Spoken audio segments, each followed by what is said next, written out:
right, hey there, everybody. Welcome to another stream. Hope everyone's had a wonderful weekend so far. Mine's been pretty good. Zero, Triple G, how you guys doing? Entropy, good to see you. Sorry, the lighting's a little weird. It's all natural light right now. I'm either washed out from yellow light or washed out from natural light. There's no way it says Diablo 4 Entropy. I know I have it set to Core Keeper. Is it really still saying Diablo 4 again? I haven't played Diablo 4 in like 6 months. It's so frustrating. Twitch, stop saying Diablo 4. The damn settings are absolutely set. Say the game is Core Keeper. Why are you like this, Twitch? Why are you like this?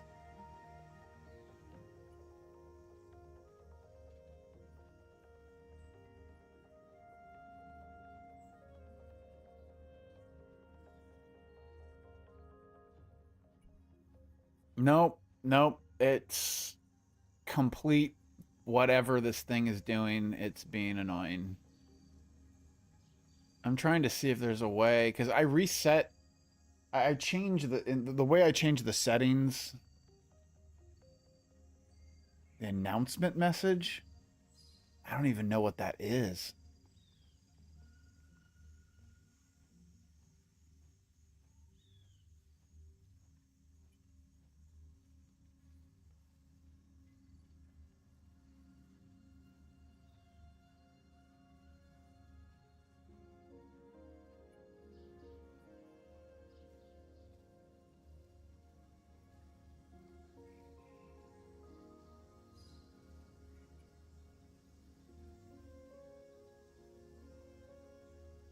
Sorry, I'm looking through my various settings. Edit stream info. Let's see here. Oh, I see. Okay. So I do all of my title updates and stuff like that through my Restream program. And it does not let me change the notification or the go live notification setting. That's not one of the things I can edit from there. I didn't even know it existed. So let's just blank that out and say, Dakin's Madhouse is live. Come join us. Now it won't matter what game I'm playing. It'll be accurate. Thank you. Appreciate it.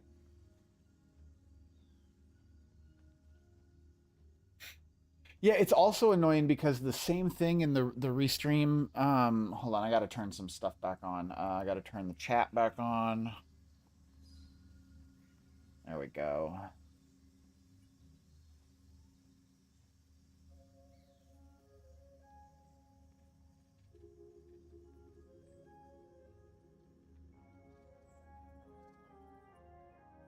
Hi, Entropy. Good to see you. No, I'm glad you helped me fix that. It's good. Okay. Let's see here. Yeah, so the other thing that that Restream doesn't let me do is on the YouTube side, monetization is turned off by default, and it doesn't let me turn it on in my Restream settings. So I have to go into my stream and turn on monetization at the same time. Otherwise, I don't make any money off of the stream. There have been a few times where I forgot to do that, even upwards of days later. And I was like, well, I guess I did that stream for free. It's all good, though. It happens. It's probably only like $5 anyway. That adds up, you know? That adds up.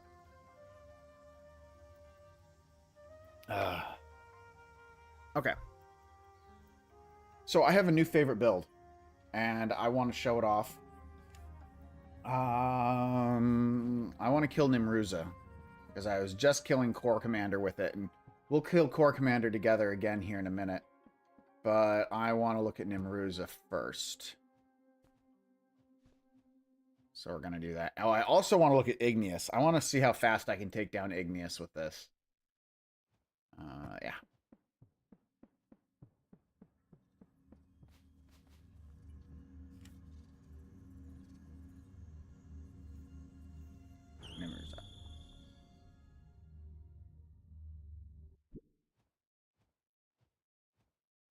Hey, McDevy Pants, I'm glad that you're loving the game, that you just got it. Um, it's so fun. It is definitely one of my favorites. Okay, so what is this new build? I am going to have an official build video coming out for this. In fact, I just finished recording the build video for it, but I still got to edit it. So this basically is focused around the brand new Quill rifle coming out hopefully sometime this week. And we've got everything at level 19 here.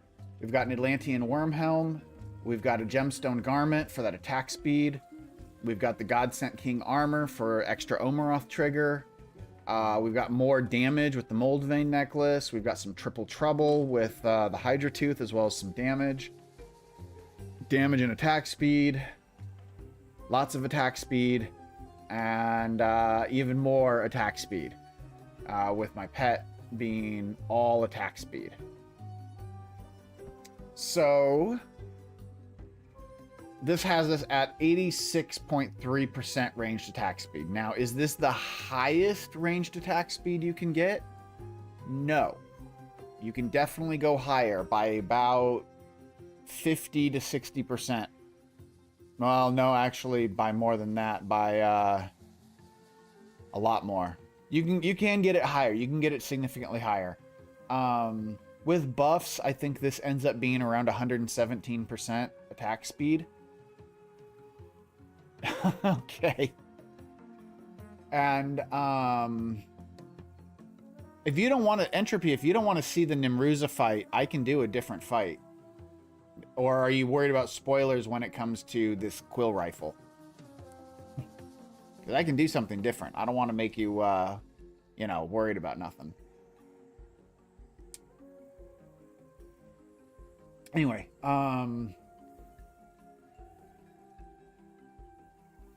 yeah, you can get faster with attack speed, and I tried that. So in the video coming up, you'll see me use just pure attack speed gear. But with this one, I want to, I changed it up a bit to add a little bit more damage and crit. So I'm going to give Entropy a second to reply before I turn on this boss fight. In case you guys are worried about spoilers, that's fine. I can play a different boss. It's not a big deal. This game has many bosses, and I often only fight like 3 of them over and over again. I can try a different boss.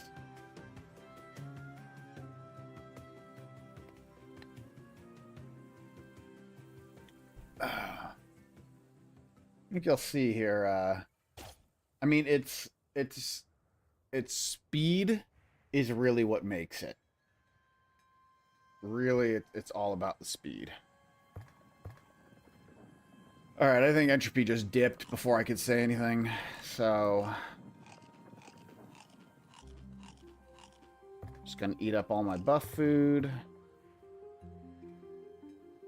And let's see how this build does against this boss.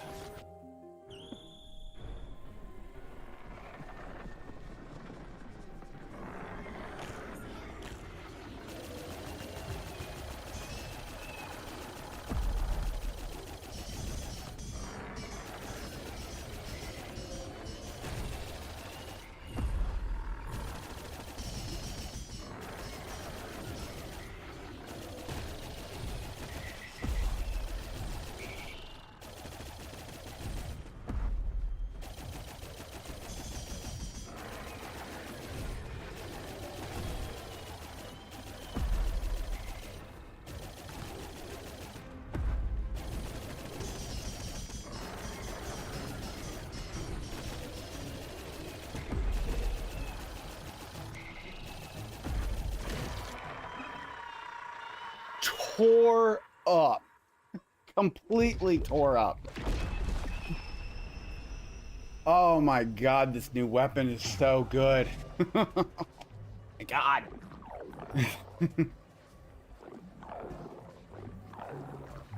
Alright. Let's move on. Let's go look at Igneous.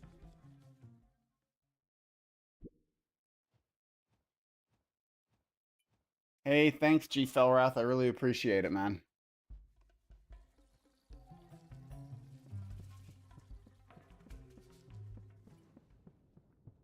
All right, while my buffs are still holding,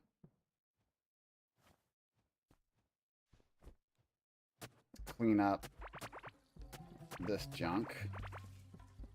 And let's see how this thing does against this one.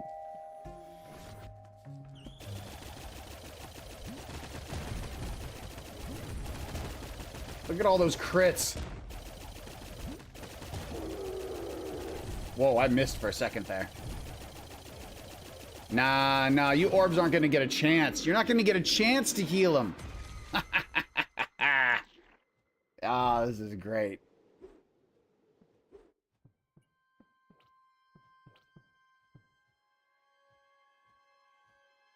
Yeah, I'll be happy to show the items and skills that get taken. And just as an FYI, I do have a build video coming out for this too. So you'll be able to see this and pause and do whatever you want in the next like couple of days. So yeah, so these are all the items. We've got the Atlantean Worm Helm, the Gemstone Garment, the God Sent King Armor Pants. I'm using the Pearl Lantern, but the Pearl Lantern doesn't matter. Literally any lantern you want can go here. I've got the Mold Vein Necklace, Hydra Tooth, a Polished Gold Crystal Ring, a Skull Ring, and the Octarine Backpack. And I only used the Octarine one because it has barrier. Otherwise, honestly, use any backpack you want. Oh, yeah, no, yeah, this weapon is going to be so strong, and it's not the only one. Like that, I want to make a build for that club too, because the club is also OP as hell. Both of these new weapons are extremely strong. I really hope they don't nerf them at all. I hope they stick with them because they're great. Skill-wise, weirdly enough, oh, you know what I forgot to do? I forgot to summon my my fire guy.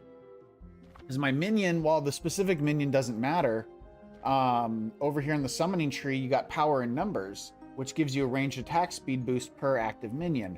I've only got one active minion, but that's still 10%. So, yeah, this is 10% faster if I had remembered to activate my minion. Jeez. I love this build. Okay, let's kill something else. I want to kill some bosses with this for a minute.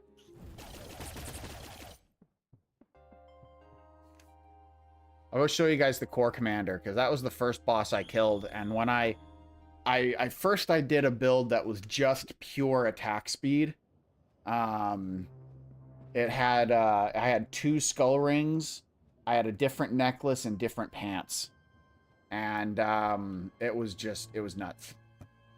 But even that was really good too. But this is just, and I'm not even using potions. I mean, I can even add potions that can increase it, because there are potions that increase your melee and ranged attack speed. So if I add a potion to this mix, I can make it even faster.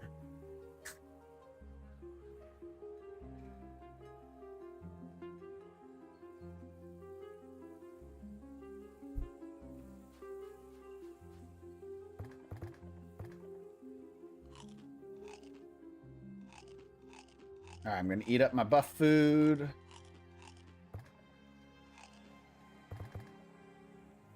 Show off the stats real quick. Currently sitting at 107% ranged attack speed. Yeah, there's all sorts of stuff that can be added still to make this even faster and stronger. Yep.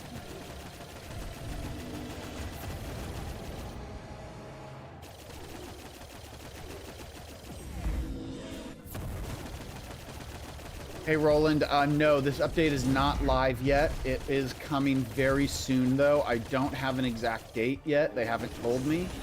But you can see, when I saw this thing absolutely melting the boss like it's doing right now, I knew this build was special.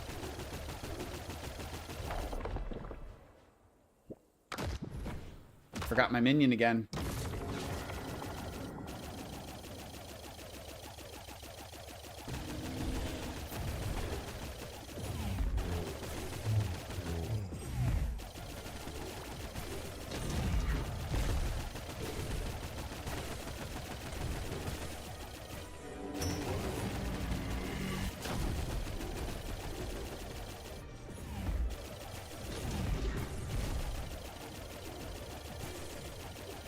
Bye-bye.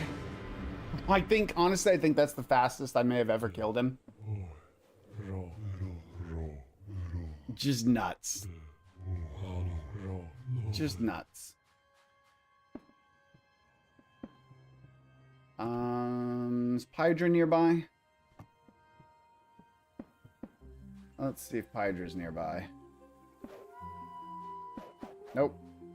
He's not. Where is he? I don't have a scanner going for him. Hold on. We can fix that.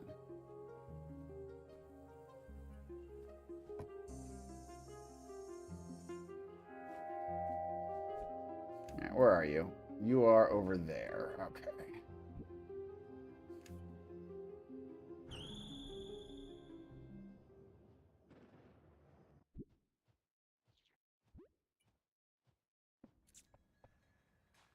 Yeah, they probably... I hope they don't. These weapons are just... This thing's just beautiful.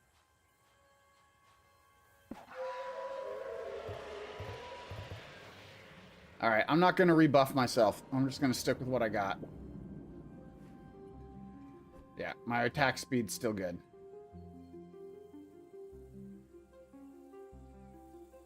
It is, Ducky, it's from a specific scene. So, it's a scene that it's the abiotic factor collaboration scene, and you will get at least one in the scene. It can drop randomly from the chests within the scene, and then, oh shit.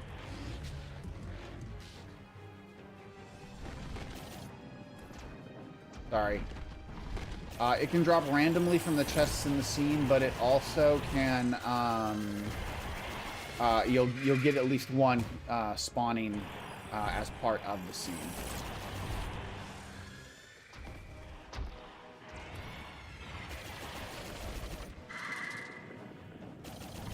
I personally think I got like 4 when I explored the scene. Something like that. Yeah. Absolutely shredded.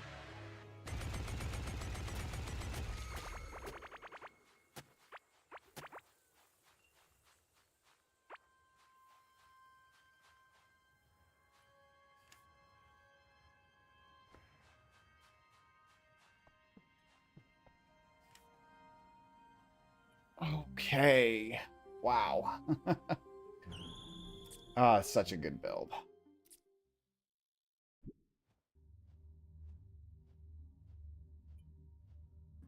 Yeah, Icarus, that is the new machine gun.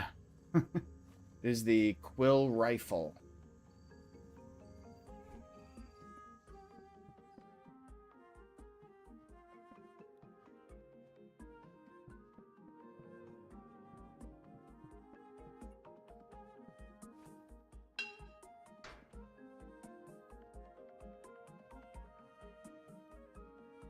Yeah, so it starts with 4 attack per second, which is already the fastest. You will find it in a specific scene. Let's see here. Where is that scene?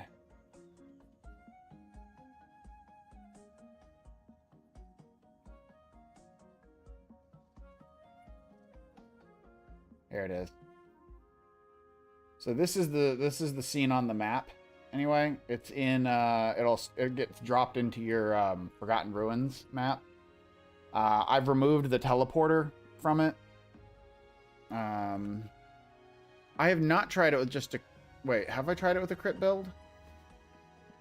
Actually, I think I have, but let's try it again with just a crit build, because I've got one right here.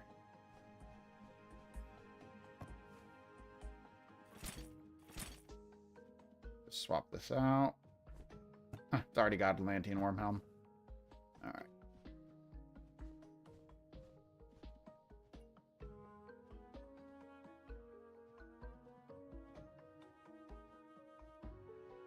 Alright, so we're sitting at 82% chance to crit before I have my buffs.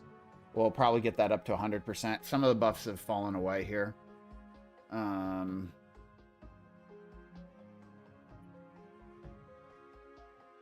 yeah, let's take a look.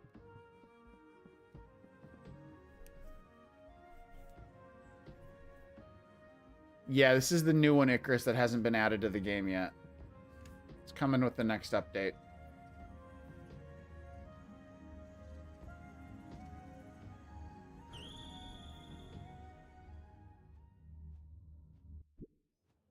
I definitely think the weapon could be better with piercing, but the thing is I haven't. I mean, I don't have a full piercing set at the moment. I don't know where mine is. It's on one of my other characters, and I just can't seem to find it. And I've thrown away all my spares, so I haven't been able to test it with the Ranger armor at the moment. I need to open a brand new world and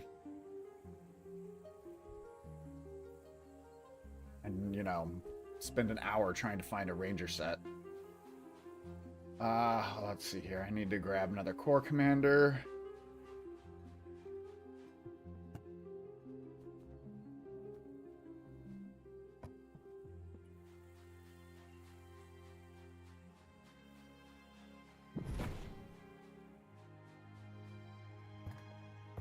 All right, so let's eat everything.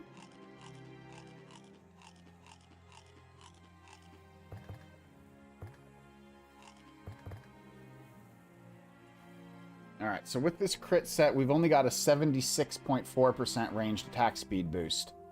I am sitting at an 82% crit chance. It's not 100, but that's because normally I get that last bit, that last, 18% from a critical chance weapon, and this weapon doesn't have critical hit chance on it.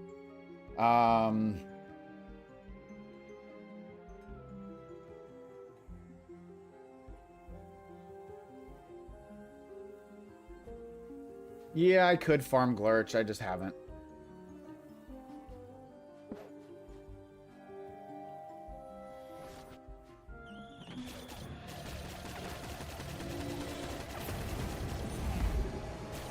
So the weapon's fire is noticeably less, but the damage is pretty damn good considering that it's almost non-stop crits.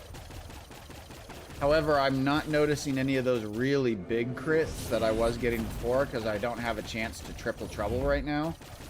Since my pet doesn't give me that, that was coming entirely from the Hydra Tooth. However, this is still extremely effective. You know, there's no denying that.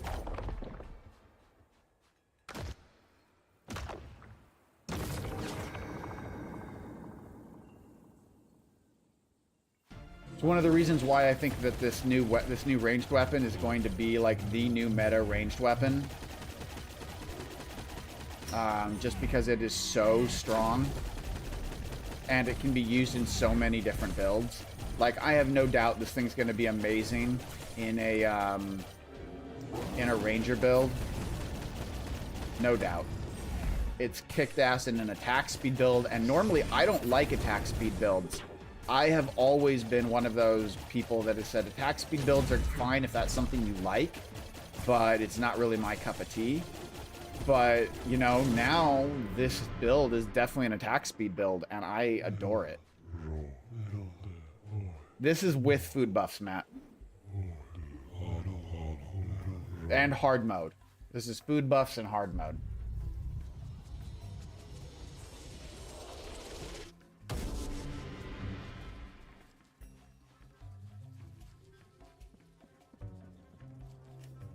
So real quick, let's go back to base.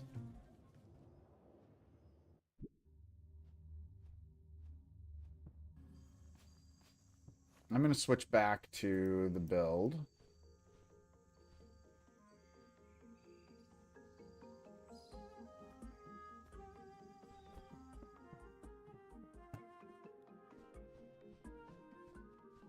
But yeah, you can see that it's definitely viable with a crit build.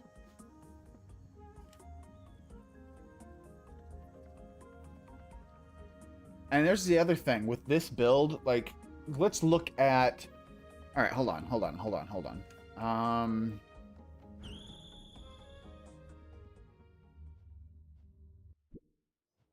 I had someone leave a comment earlier, and I understand their frustration. some items, it feels like, especially some of the best endgame builds, often feel like they're trapped behind endgame bosses. And the question becomes, what's the point if, you know, you're not going to get the good build until you finish the last boss, and then what is there to use the build on? And I get that. Which is why I think this build is going to also be really, really strong, because the Quill Rifle is going to be really easy to get, especially if you have a world that you made before this update comes out, because it's a random chance to spawn in a world. It uses the exploration spawning system. So let's say the patch has already come out, you make a brand new world. Hey, Dreamy. You're going to have a chance to get this abiotic scene, but it's not going to be guaranteed. So your world may not get one, in which case you can't get the Quill Rifle. But if you made your world before the abiotic update comes out, you're using the content system to force spawn this scene into your world, which guarantees the scene to spawn for you. So everyone who is already playing the game is going to have a bit of an advantage because you're guaranteed to get that scene in your world. Which I think that's good for all of us, a nice reward that we don't have to deal with the crap. We're going to get it, you know?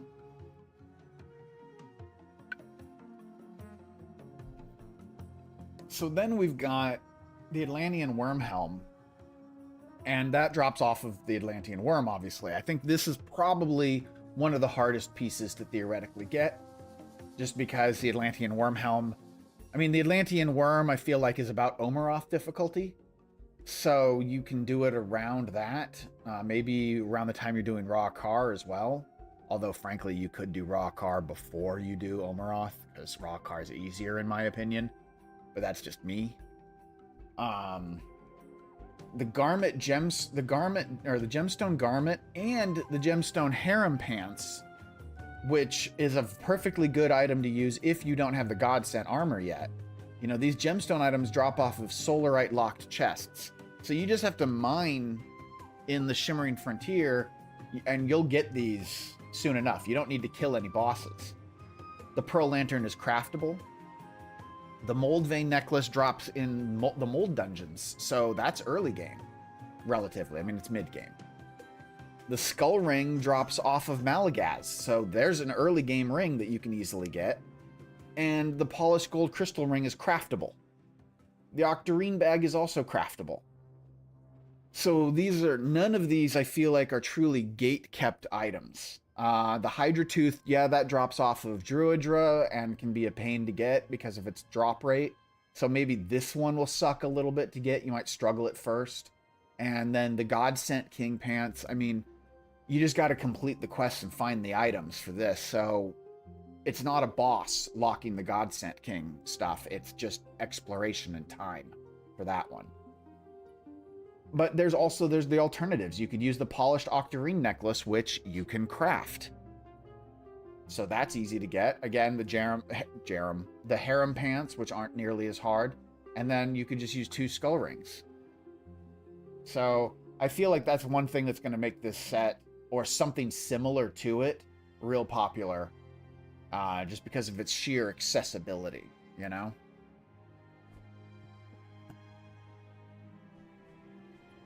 And I need to put together a build for this pipe club.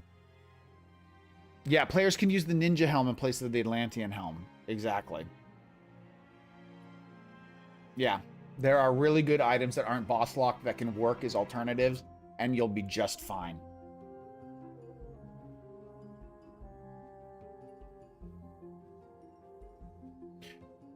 You know, when it comes to offhands, there's a variety of stuff that I think would be good for it. You could use the Rift Lens if you want. Just for the teleport. You could use... I mean, really, when it comes to offhand, there's only one offhand that helps you ranged out. Just one, and that's the Hydra Tooth. So there's not going to be anything else that is specific that's helpful in an offhand standpoint. So really, at that point, you're considering what can be helpful for you for general gameplay. So the Swift Feather for its dash, the Rift Lens for its teleport. Um, you could use the Blue Leather Tome for its magic barrier. I think it has magic. Does it have magic barrier? If it doesn't have magic barrier, then ignore me. Don't use the Blue Leather Tome. You could use shields just for general defensiveness. Like, do I have a shield on me anywhere in here?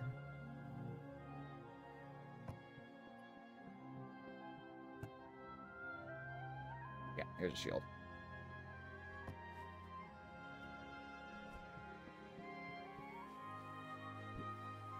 So if I'm holding, yeah, so like if I hold down my shield blocking here, yeah, I can't move. I can move a little bit if I'm just firing the weapon, even though I'm holding spacebar right now to block with my shield. And you can see, if you look close at the animation, you can see I'm putting my shield up in between my shots, but it's coming down so quick. But the moment I stop and let go of my attacks, then my shield pops right up. So if I see something coming, I just stop attacking and I'm, whoop, there we go. I don't even have to let go of my movement, you know, because having the shield up stops me from moving. And then I just start shooting again and I can move. And then blip. So yeah, this thing's, I like this weapon. It has a lot of versatility to it as well. There's a lot of good non-meta options. Yeah.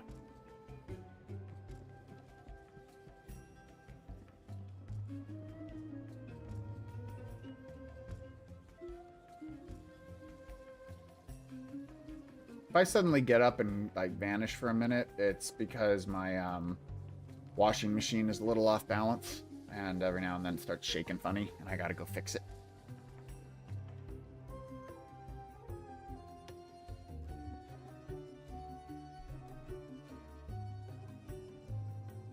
Yes, I did know that for a save. It's really useful. Shields are great things to use. I tend not to use shields nearly as much as I probably should.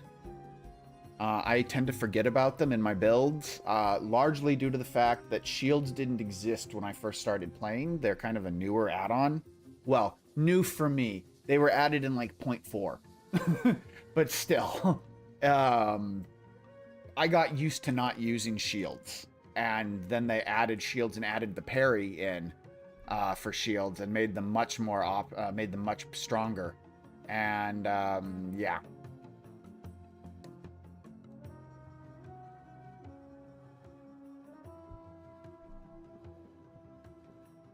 Okay, real quick, let's go back to base.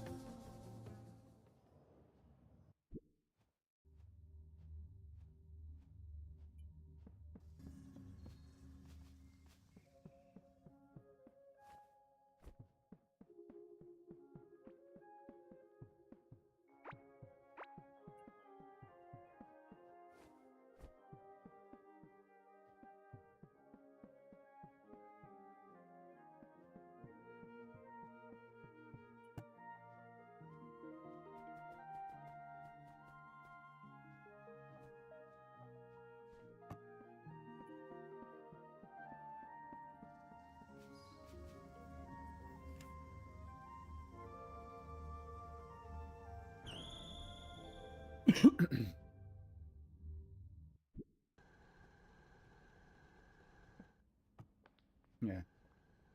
Yeah, this is still up. From when I was testing to see if drills could break. They cannot.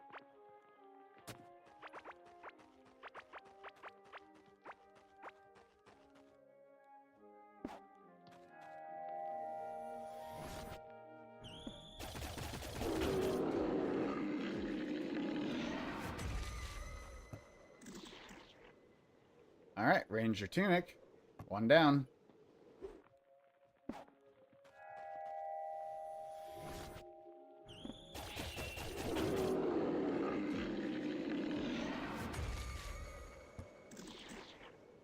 Ranger Hood, Ranger Pants. All right, let's give them a go.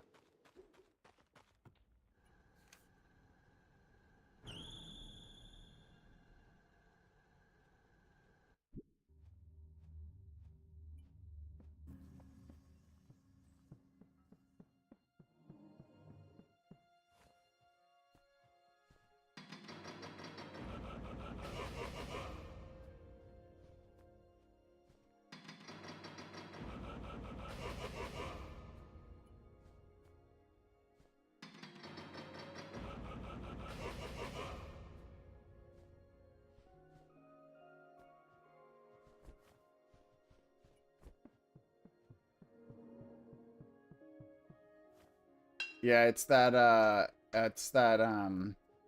streamer blessing, right? Everything happening instantly. Okay, so we got piercing going. Otherwise, I'm just gonna leave everything else the same.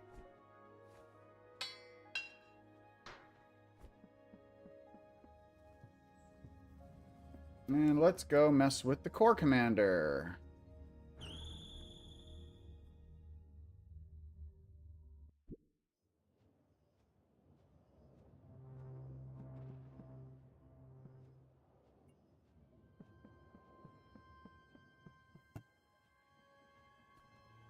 The big thing that I think really makes piercing work best with the ricochet shuriken is honestly the fact that the ricochet shuriken comes back to you.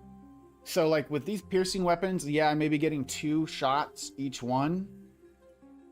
But with the ricochet, you get 4 each shot. Because it goes out, hits twice, comes back, hits twice. And that's one of the reasons why I really like that. But let's get some buff food. But I still expect that this is going to be an extremely effective build.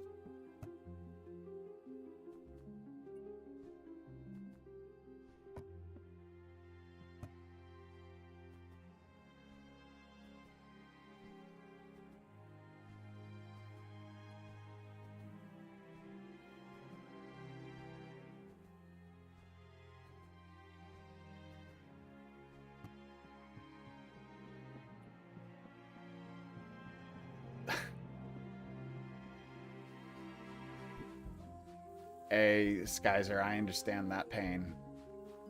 There are times where I will be going after something for ages and not get it. It's actually why I switched to using chat commands a lot of times, because in the early days of my videos, I wasn't really using mods to spawn things in. And so I actually went out and found everything I used. And the amount of time it was taking me to make each video.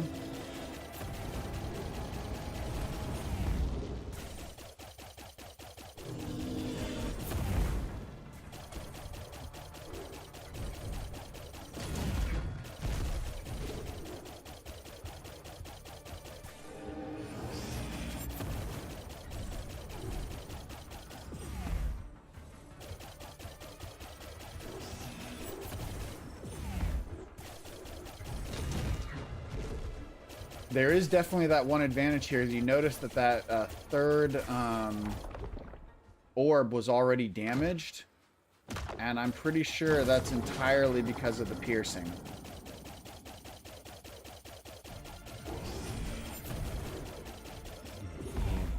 See, yeah, I just took down 2 at once right there. I gotta keep an eye on my hit points.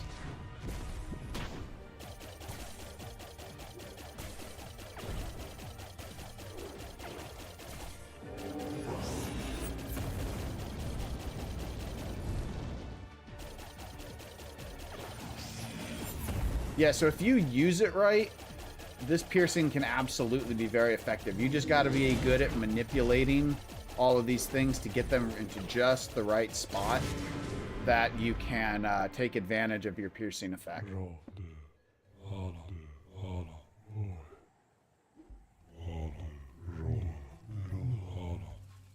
I do have the summoning skill to increase my range attack speed. That's why I dropped this one little guy down to give me an extra 10%.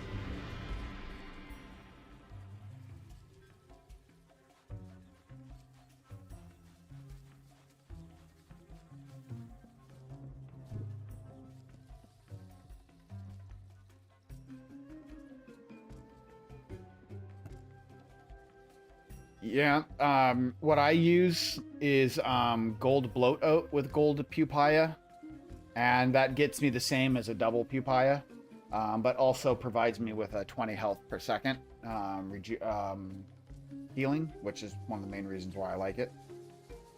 But yeah, you get that 48.6% range damage plus 14.5 attack speed. Now, mind you, the attack speed I don't really use, because instead for attack speed I use the epic brown oat cereal, which gives me a 20.8% boost to my attack speed. So I just take this first, and then I overwrite the attack speed buff with this attack speed buff.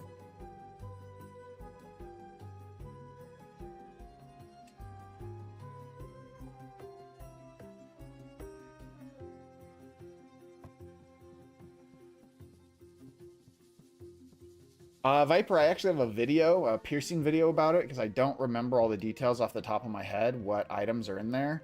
And here's the chest that I normally keep those items in. As you can see, it's empty. So it's on one of my other characters at the moment, and I haven't found it yet. I can't remember which one it's on. But I do have a video for endgame, like I think it's called like my endgame piercing ranged or something like that. I might call it my sniper build. I know in early access I called it a sniper build, but I don't think I call it that. I don't think I call it that this time. It's in my video list. It's in my look at my character build playlist. It's in there.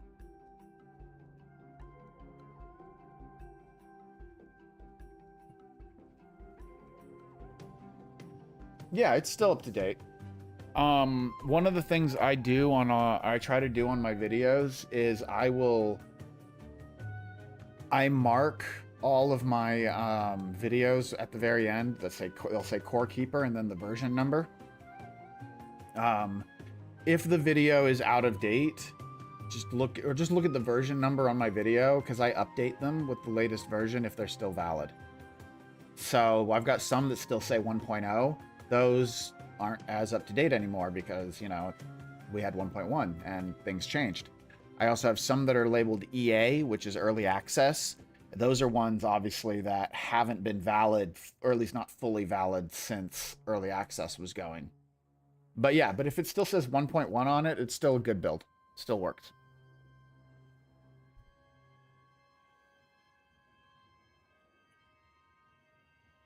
When 1.2 comes out, I'll double check all my videos and update everything accordingly as well there too. If it's an automation update like I expect it will be, I fully expect I'm going to have to completely redo all my mob farming videos. This will be a treat.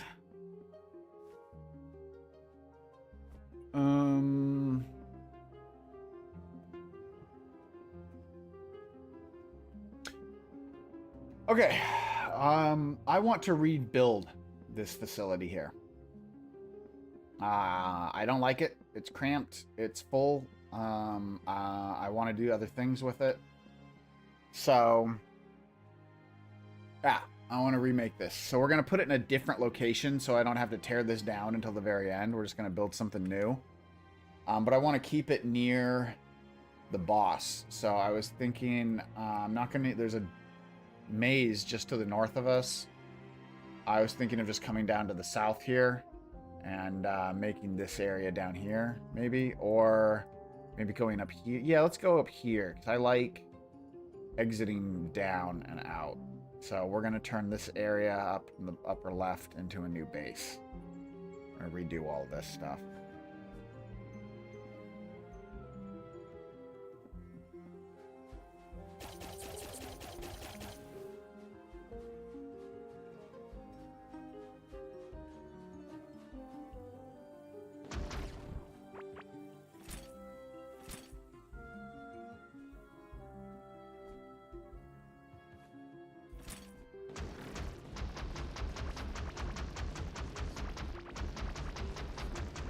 Oh yeah, there's this stupid mastodon scene. I may not be able to put it where I want to.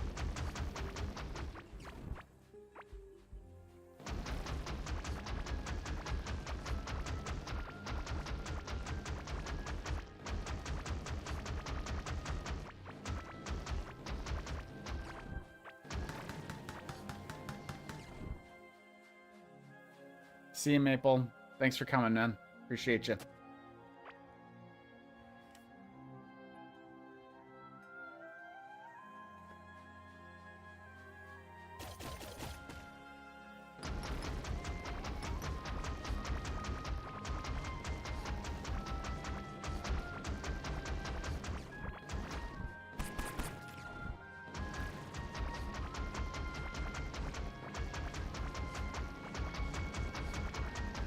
Hey, Iron Sentinel, how's it going?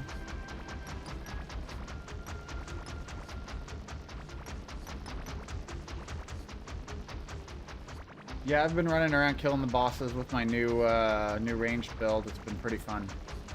But right now I'm trying to clear some space so I can make a new like mad laboratory kind of area.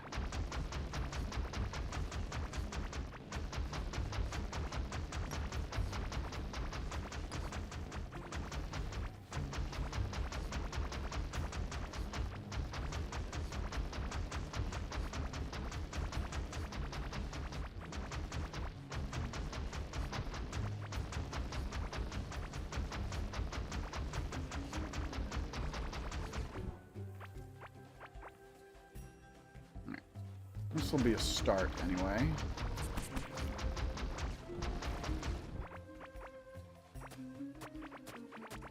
Get rid of all that.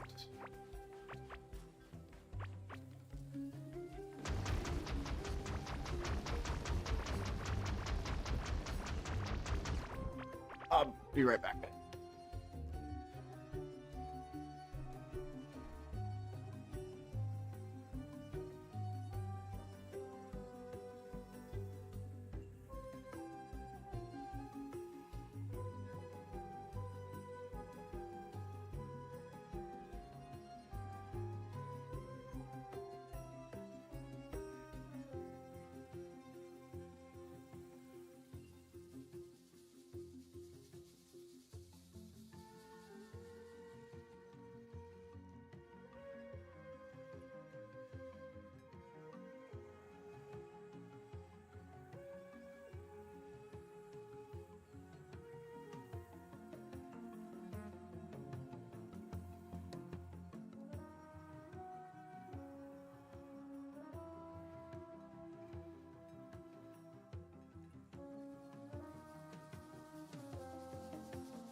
Sorry about that. No, Sentinel, there are no spawn tiles for the Zippy Electro guys. There's only the ones that spawn in that scene, and then that's it. They're done.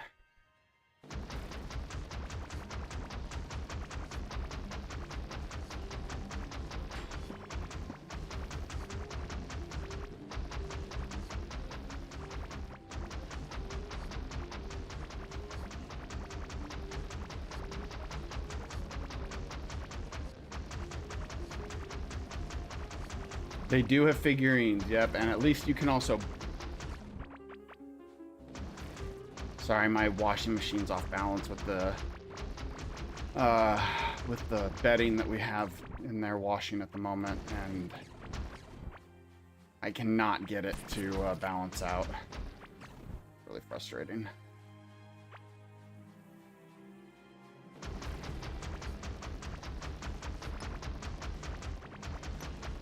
Yeah, the fig is in the vending machine for that exact reason. Same thing with the pet. That's why the pet's in the vending machine also, just in case you don't get it.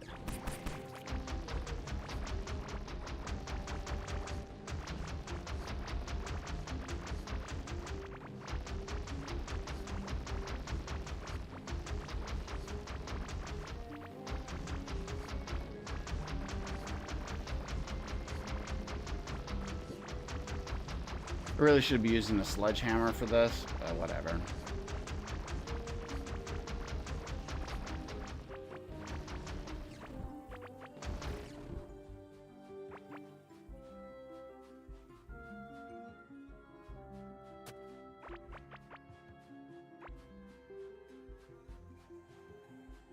Okay.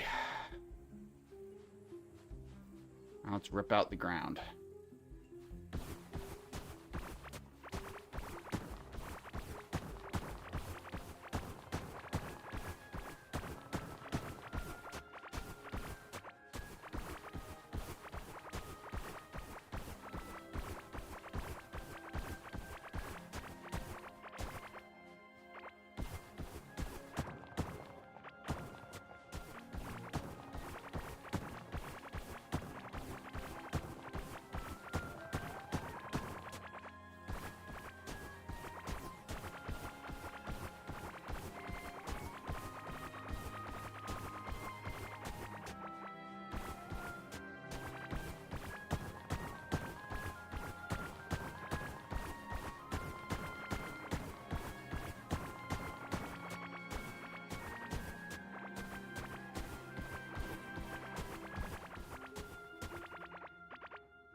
And normally we don't have problems with it being off balance. It was just we're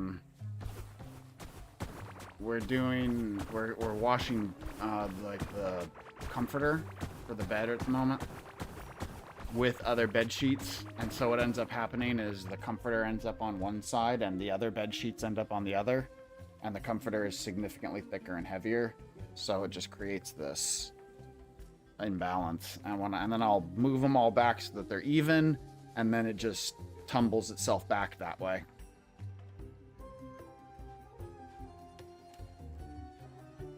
All right, that's a start.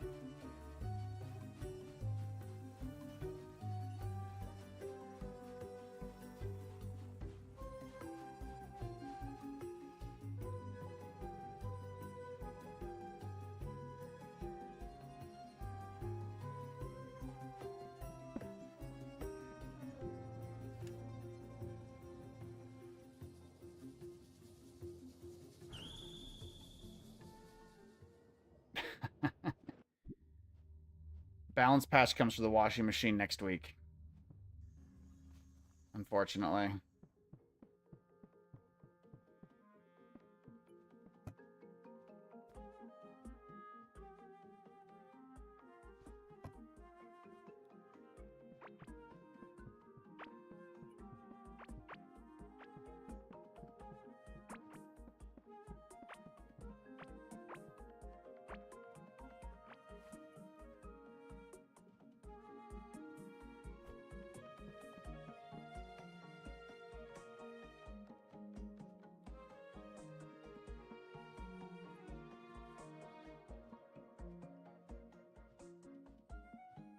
Sorry.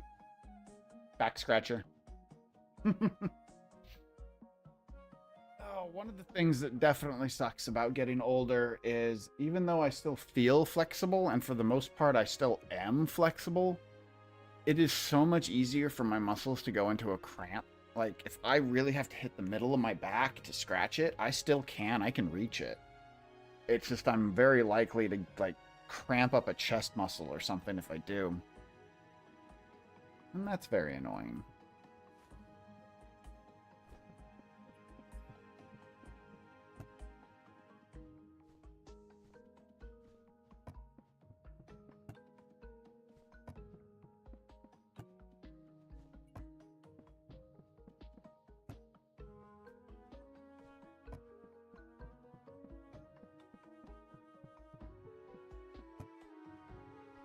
Okay.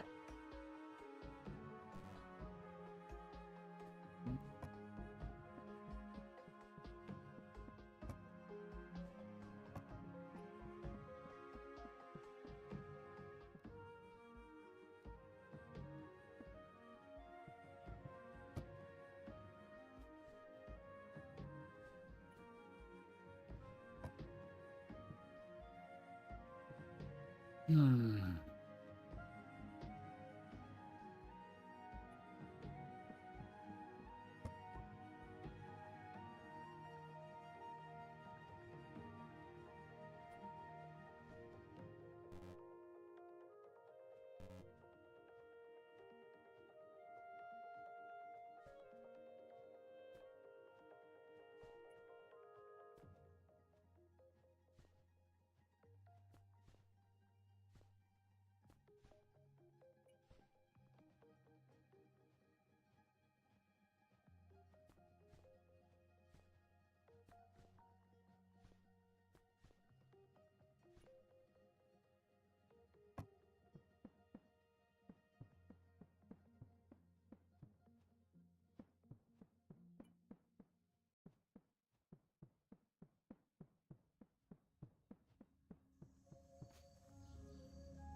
Yeah, that chain lightning effect can definitely kill some unintended targets sometimes.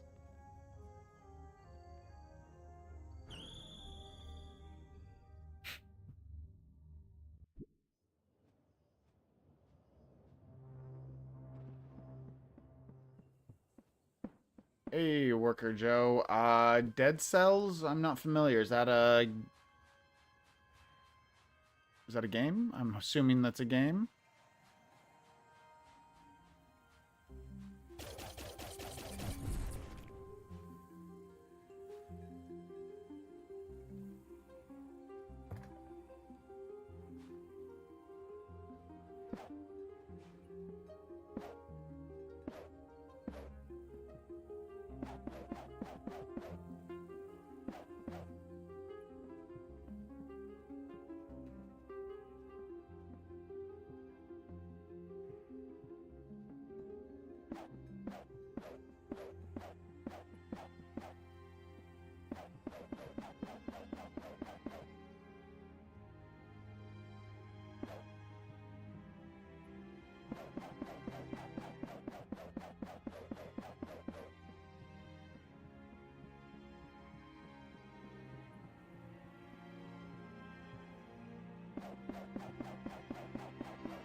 I like the word Metroidvania.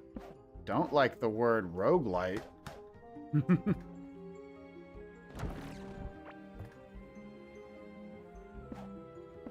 But definitely something I'd be interested in trying.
Certainly missing placement plus right now, and my ability to make significantly bigger ground placements.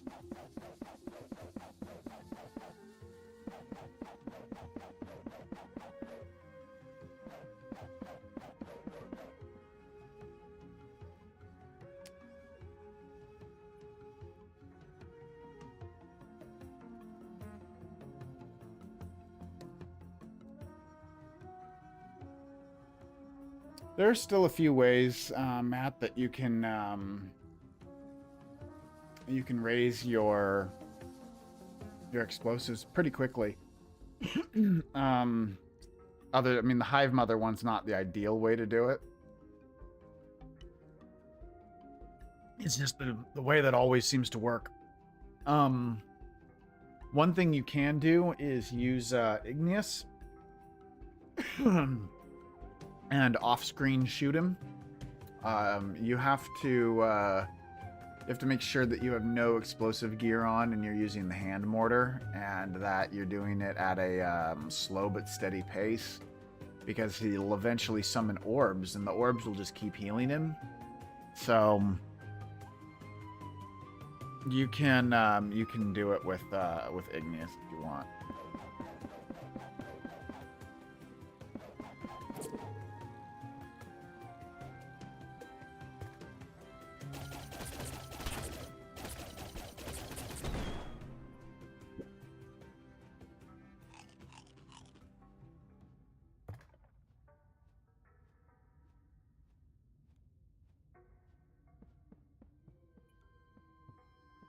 Oh yeah, that would be cool, Chris.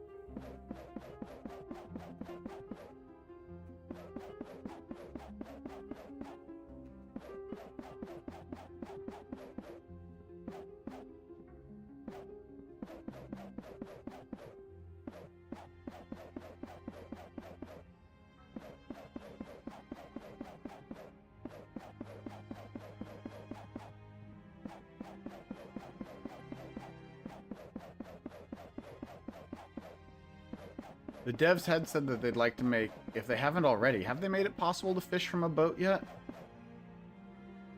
It is possible to fish from a boat, right? I know if they haven't done that yet, then that's definitely on the plans.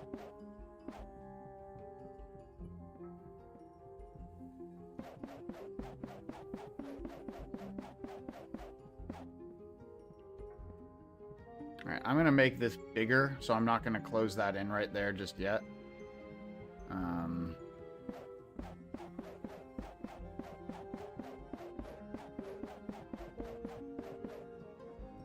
So I want to make this go up a little higher. So this is going to be the room where I store all of my loot, or all of my builds in. Excuse me. And then this is going to be the little laboratory kind of showcase room. And it doesn't need to be that big. And this is going to be my cooking room, where I make everything I need to make. Okay, cool. Yeah, I thought you could fish from a boat, Skyzer.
Oh, I see. Like a trawler or something like that. That would be cool.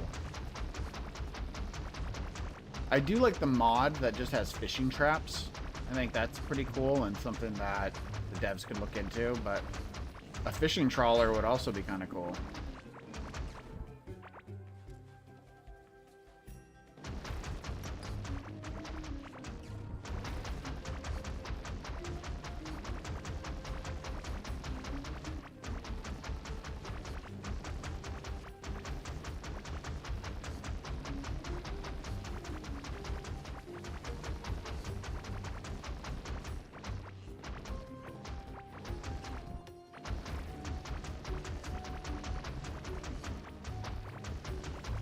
Yeah, that's basically what I've done, Matt. I just want to expand it.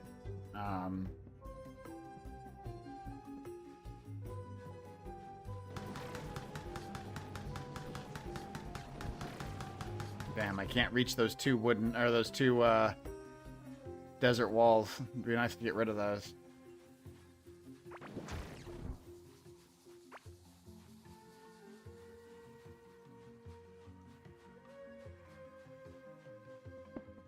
Yeah, right now this is what I have set up, and I think it's a little too spread out, but I also think that it's not enough. Gravitational magic staff? I have no idea, Yuri. I'm sorry. What staff are you referring to?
No, I usually only put one build per chest.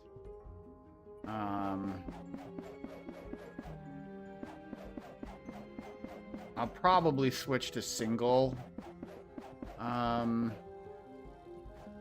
chest instead of double for this new place, just so I could fit more stuff in.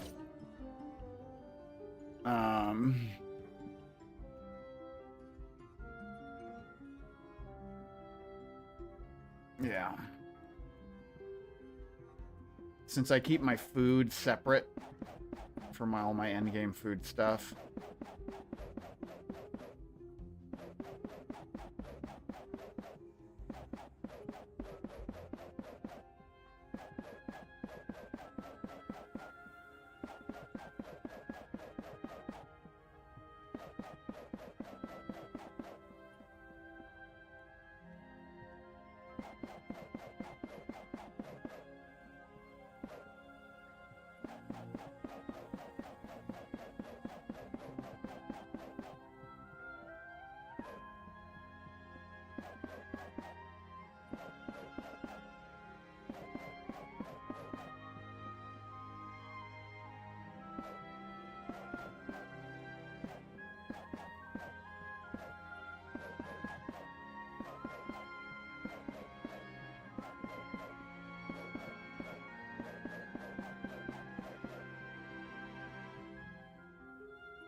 Gonna make this a little respawn room for me.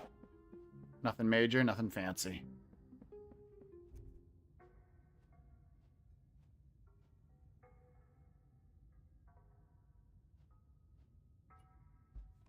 Best weapon for clearing wood? That would be an automatic drill. And a wood farm.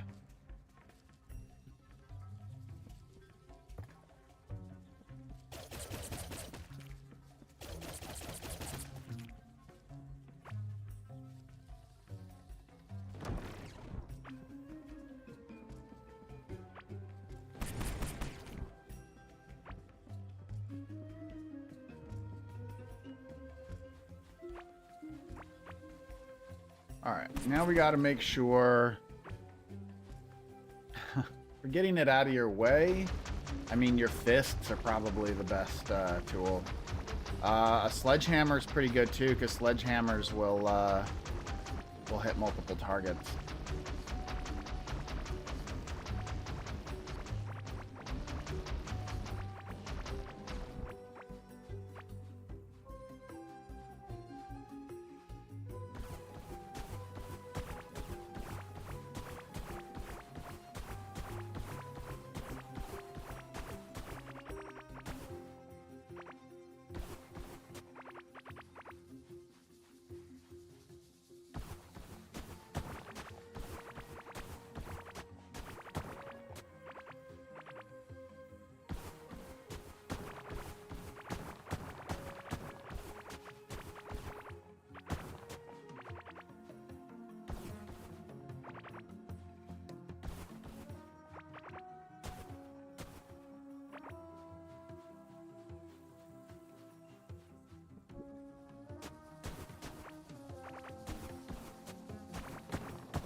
Lag.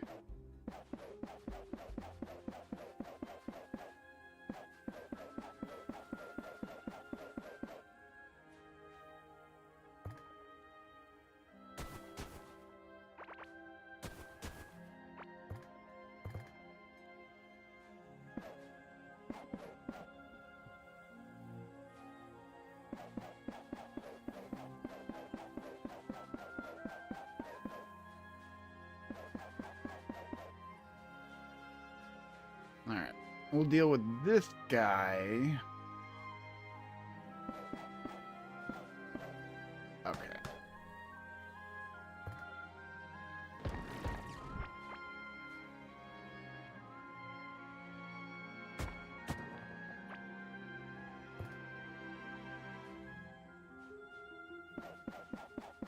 I'll deal with that guy when I have access to my mods again and can move that structure.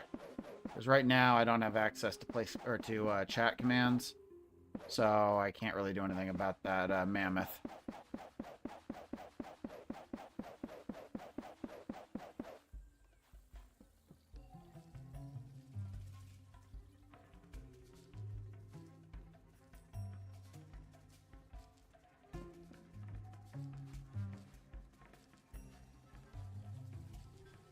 Okay, what should I have my outer wall be? Because I'm going to surround this whole thing.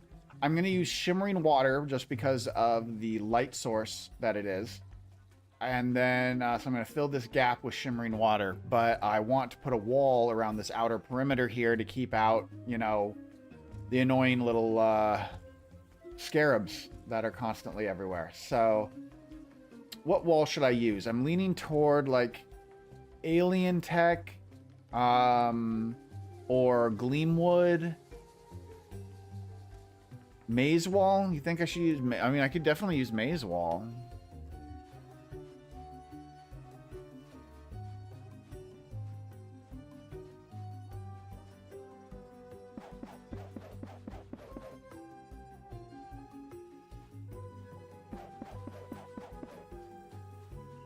Or should I just make it stone, you know?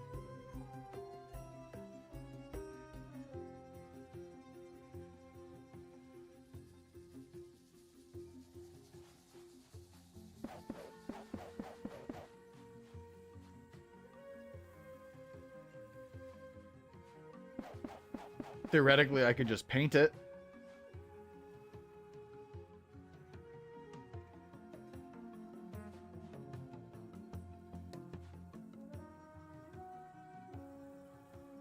The scarabs only blow up when they aggro. So as long as I don't hit them, then they won't run around blowing things up. But yes, they will blow up those walls otherwise.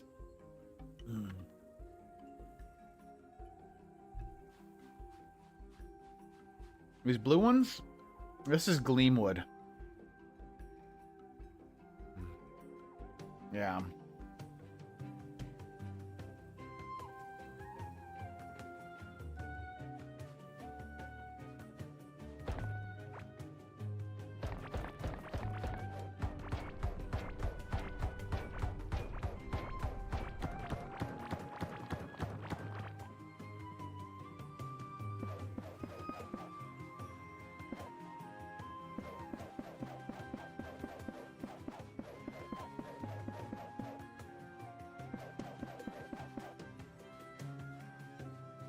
So we're gonna have a small hole at the moment because of that that scene, but it'll be all right.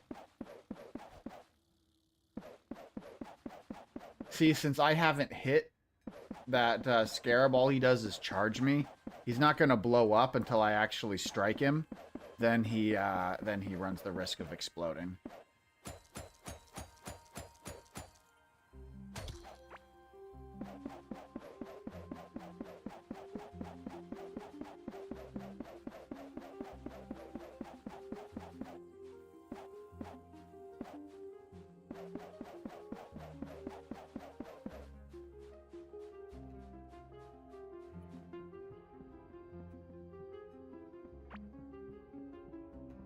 Hey, Amps. The build I'm using is my new favorite build, which is this attack speed, ranged attack speed build, in conjunction with the brand new Quill Rifle, which comes out with the new update coming soon. The new update's not public yet, so you won't be able to use it yourself yet. But as soon as it does, man, I feel like this Quill Rifle is going to be the new ranged meta. It's so strong.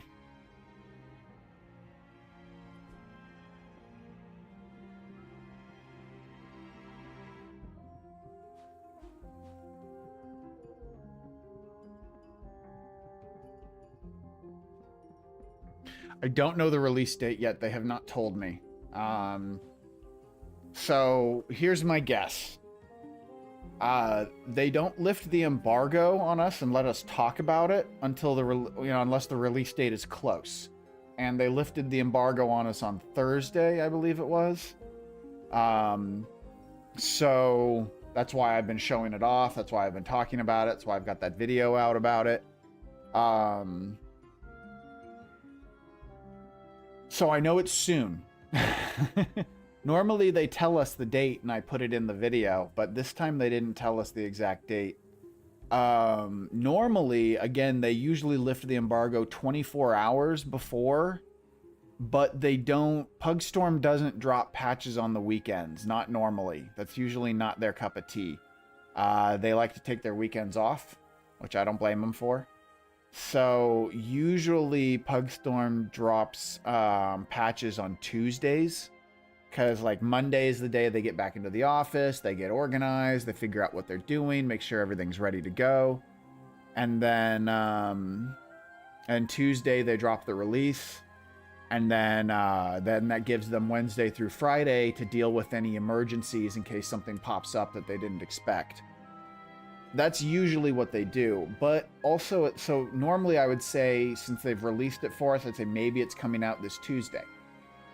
That would be my first guess.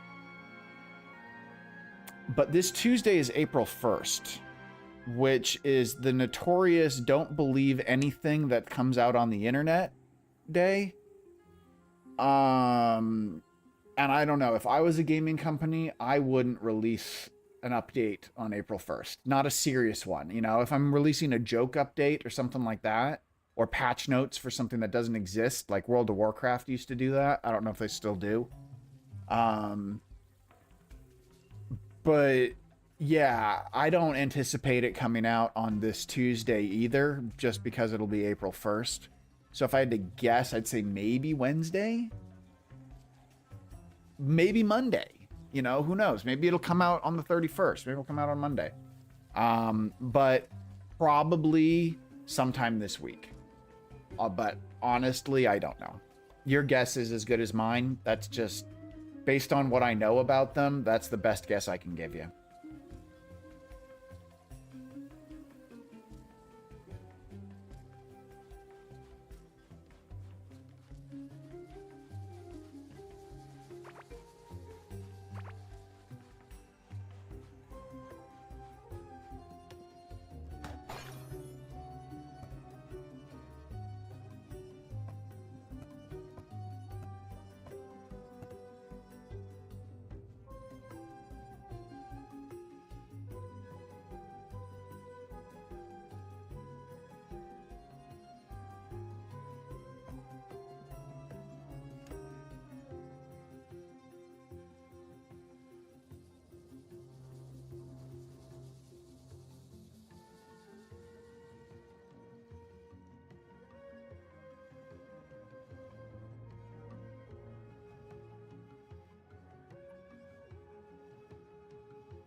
I'm not sure exactly how well it does with the Ivy build specifically.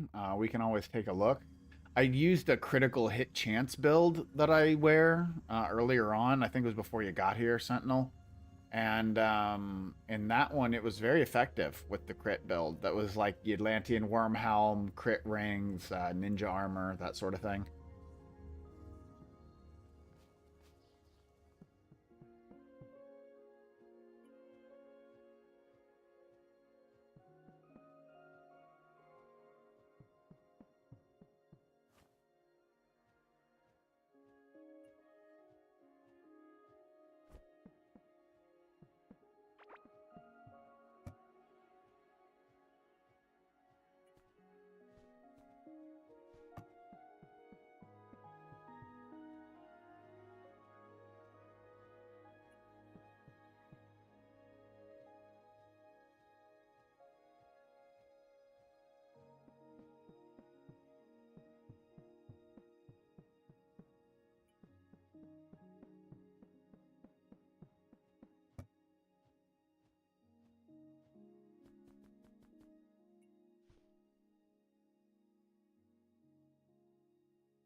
came over here for something, and I forgot what it was.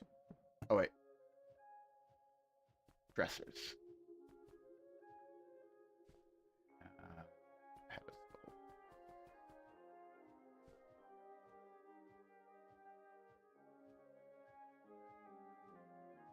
Do I really have 30 Gleamwood doors? Why? Okay.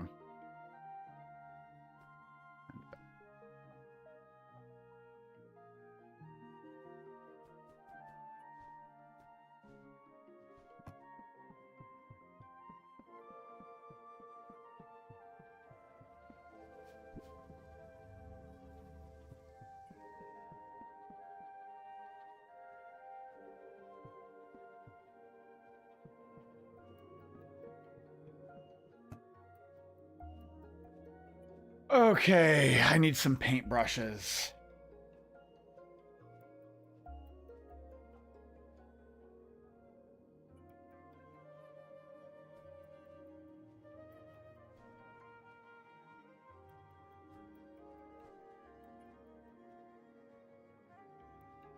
I don't want to carry them all, but I'm gonna have to.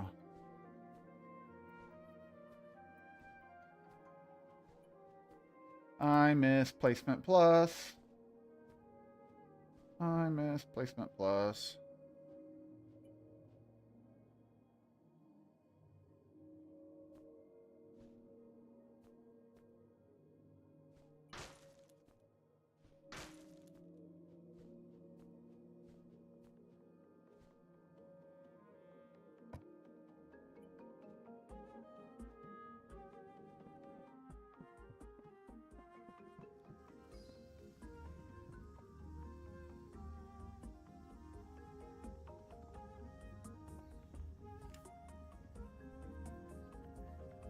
Yeah, Skyzer, I think when I made my video, I only knew about the Azios ones. But yeah, you can get it from pretty much any of the flowers. Ones in the Desert of Beginnings work too.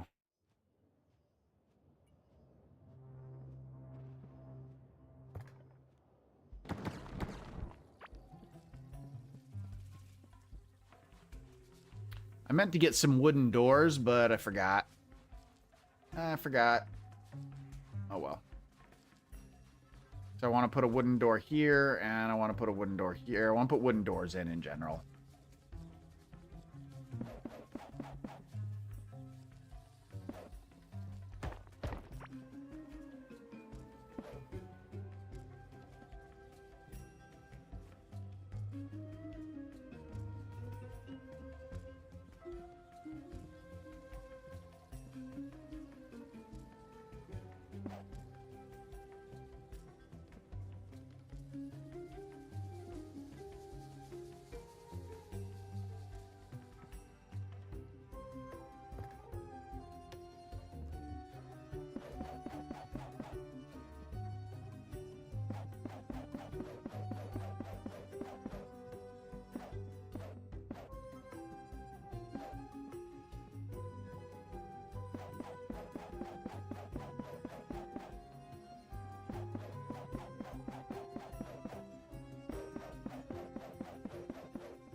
So I'm going to paint these, obviously. These, I like the Stenral Stone. I want this to... So let me see if I have a screenshot. Hold on. I made a lab in one of my old creative mode maps, but I accidentally deleted that map. But I made this neat little lab base. And I liked it. And then, of course, I lost... yeah, I do have it, a screenshot. Let me see if I can pull the screenshot up and show you guys.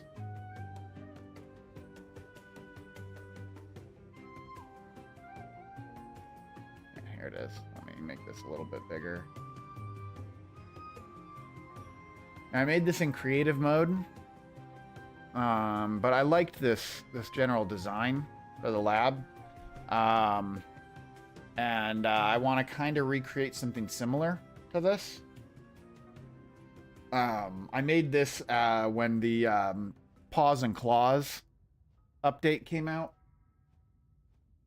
and pets were a brand new thing. So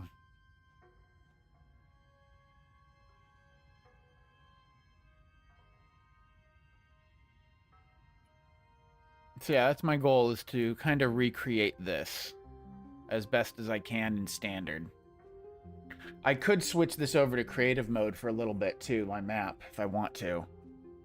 I might do that for some of the decorating, but we'll see. I want to also use the abiotic factor stuff as part of this lab.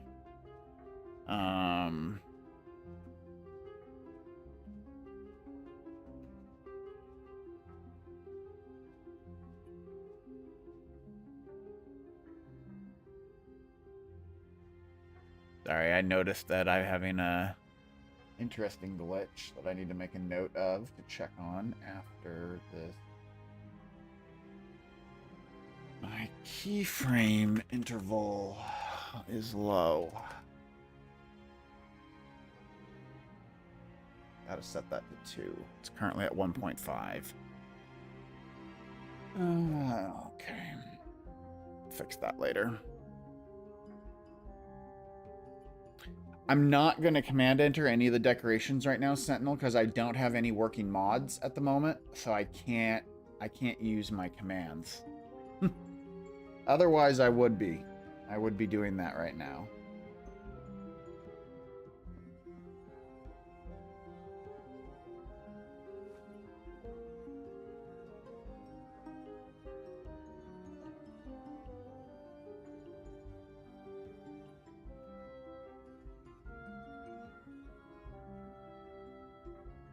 One thing I can do, yeah, exactly. I can't use mods because I have the update early, and it broke the mods. It's funny though, because actually when we first got this update, it didn't break the mods, and I was really excited about that fact, that the mods weren't broken. And then they updated the build with a newer version for us, and mods were then broken, and I was sad.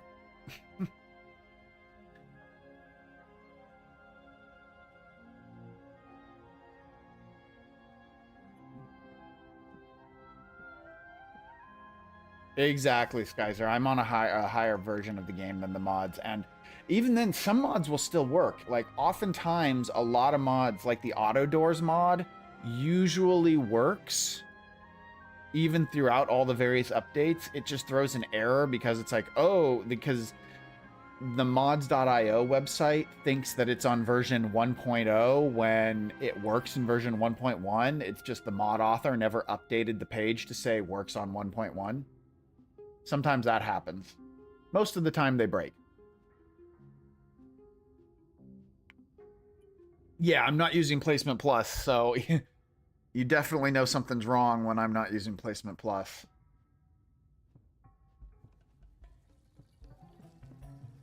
Okay, I gotta figure out what wall I'm using for this final wall. This is the wall for my storage room. Oh, I want something a little bit brighter. So I'm leaning toward either the Desert Temple blocks or the Scarlet Walls. The Scarlet Walls, those are the Desert Temple blocks. Okay.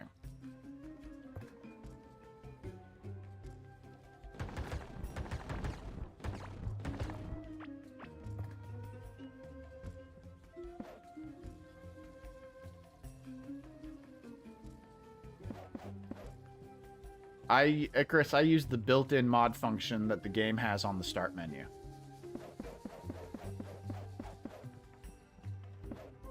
I'm not sure, Jeffrey. I haven't used the auto-fishing mod in a while. I apologize.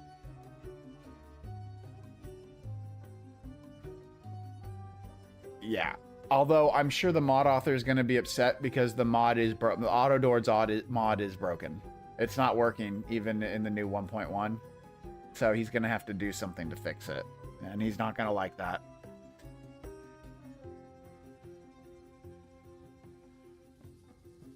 Yes, it does let you search for mods.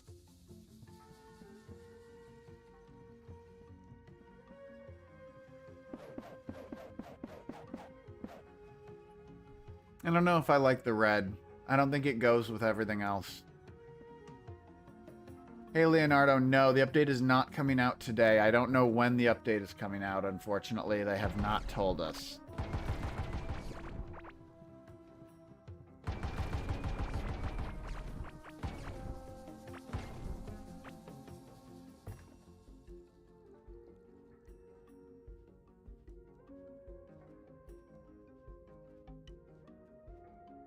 But it is coming soon. That's all I know.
All right, we've got to start. Are you done? You still charging? I need you to finish charging. Okay, so I need to go home and collect some stuff.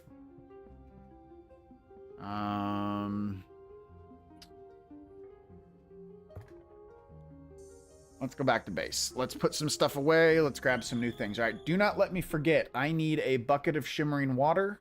I need wooden doors. I'm sure I need other things that I've already forgotten about. Let's see here. Let's put away all this. Okay, I want to keep all that. Yeah, I want to keep all that. Okay. I also want to keep some temple walls. I don't need a lot, but I want to keep some of these. Okay. I've trashed all my buckets, so I need to make a new bucket. And I need some wooden doors. No, wooden doors are here. Nope. Wooden doors are here.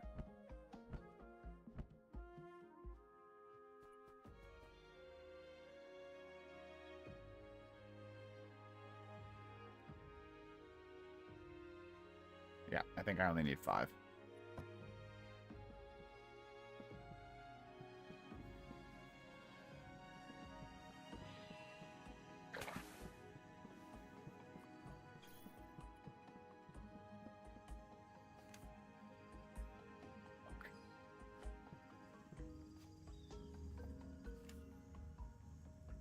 Ooh. I also need some pillars. Let's get some wood pillars.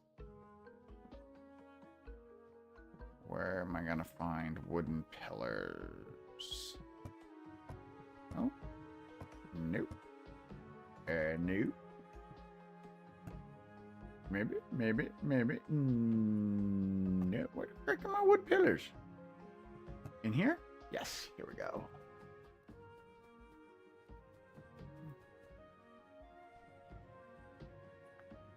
Let's grab a couple tables too. Who knows? I might need them. Let's grab a couple of these. Oh, I'm going to need rugs. Let's go make some rugs.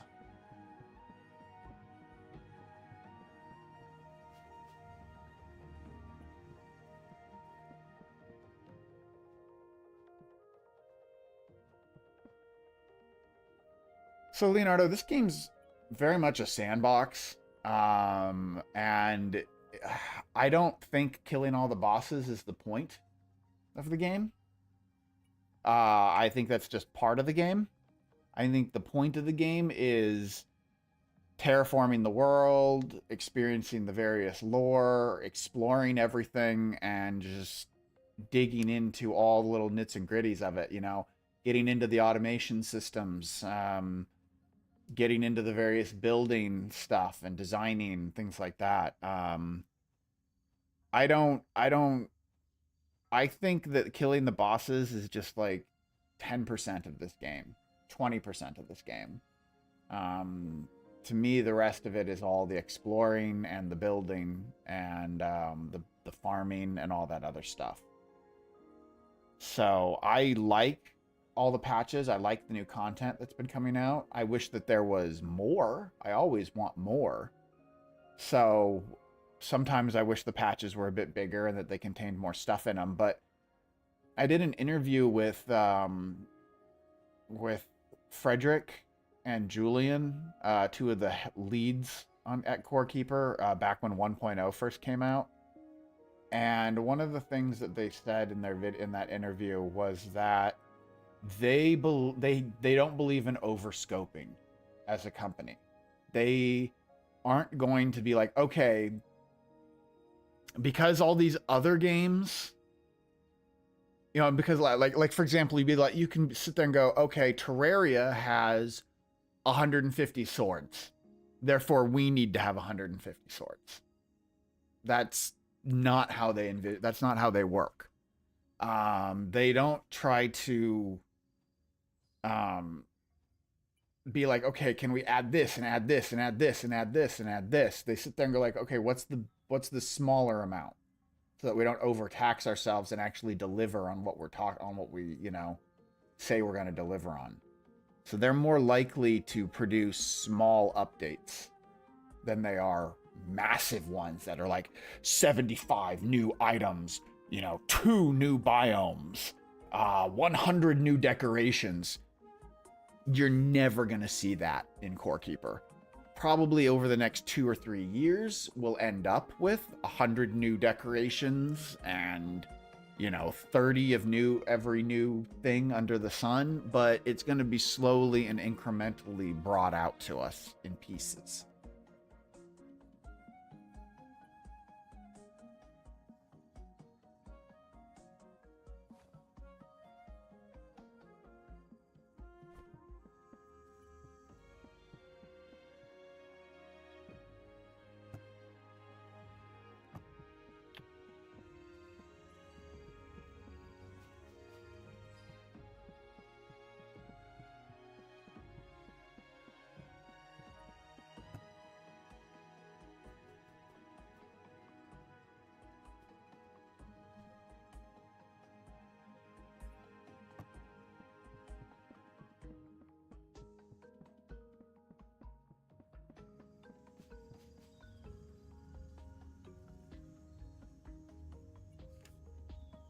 It's also important to remember that I'm pretty sure the dev team for Core Keeper is only like 10 people.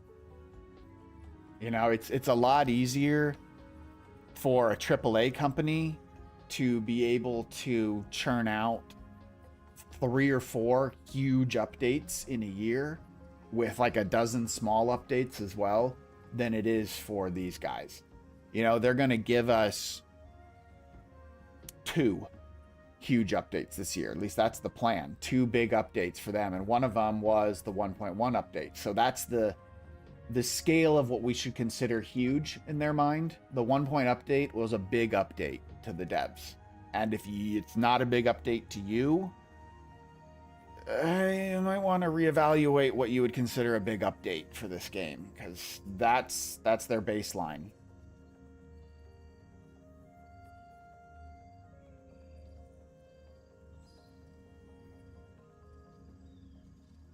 Upper level stuff, that's been something that people have talked about since early access, Leaky. And the devs thought about it. They did. Currently have it rejected as a rejected idea, because they would rather grow the world outward rather than grow it in layers of up or down. That's just their personal design preference for the map, which is why the world is now limited in size, because the next map that's going to come out will be a oops. I'm going to the passage. Is going to be a post passage area. Let's get the hell out of here. But yeah, it's going to be a post passage kind of biome.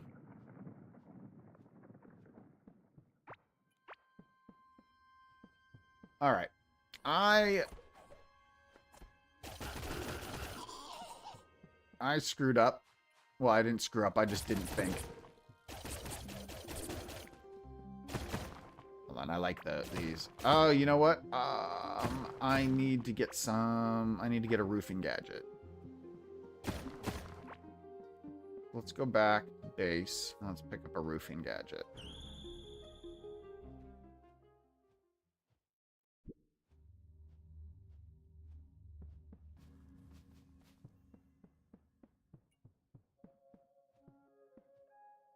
So from a lore, I'm curious to see what they do. I honestly think that whatever we find on the other side of the passage is going to be a lot more Earth-like than some of the stuff that we've experienced before. And I think it's going to lack blue tech, basically, because the alien influence of the core commander was a lot of what was driving the technology that that the cavelings were building. So I'm curious to see, and then they kind of, the cultists that were exiled to the passage kind of started perverting it with this dark rift energy.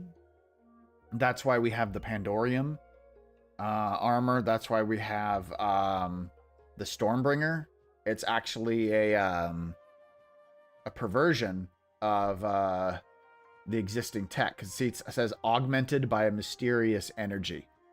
So they've taken rift energy and augmented this weapon to turn it into what it is. Yeah, and the core commander and anything that's core commander specific or core commander oriented, any things that are even core oriented, because the core itself and that core technology didn't exist for the exiles. They were exiled long before that technology came into existence. So they should have a completely different basis for their tech and for their civilization.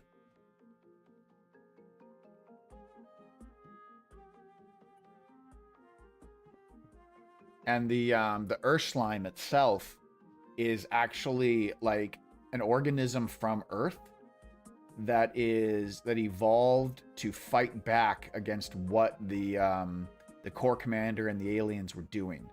So the Shimmering Frontier is actually like alien biome and is more similar to the aliens' homeworld and the core commander's homeworld, or at least an environment that they're able to thrive in.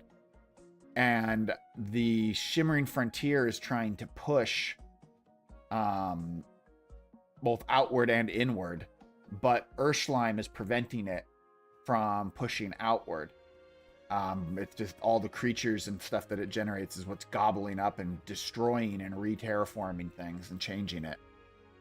And the reason it's not pushing inward is just a sheer lack of energy. That's why the core commander wants you to kill the Titans to gather up all this Earth's life energy, and then it wants to kill you and transfer that energy from you into its systems to power the Shimmering Frontier so that it will expand everywhere.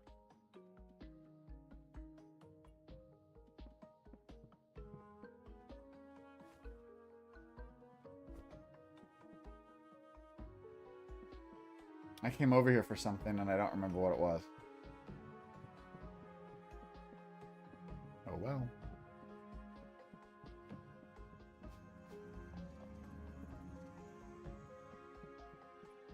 I'm pretty sure it is. Yeah, I think the Corrupted Meteor Staff is one of those items. I don't know 100% since it's brand new. We're still kind of figuring out some of the lore behind the new items and some of the new stuff and how it all fits into the whole puzzle. There's also still a lot of questions like the mummies. They have rift energy in them as well. Why? How? When did they get it? So...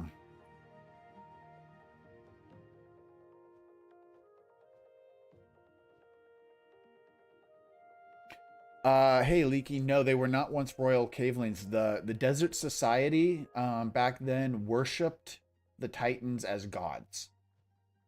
And it's just that simple. They basically, the reason why the God sent armor is themed after the three Titans is those three Titans had become symbols of divinity to the caveling culture. And they, thank you, Carpet, yes. Where is Carpet nowadays?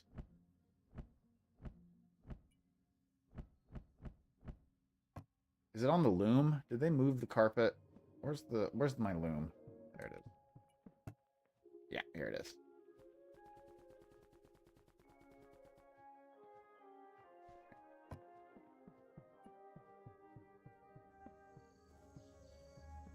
Believe it or not, I actually do have a lore video that I've written out and recorded the audio for. It's just I'm struggling with the video portion of it. And that's why it's not out yet. Someday I will finish it. Someday.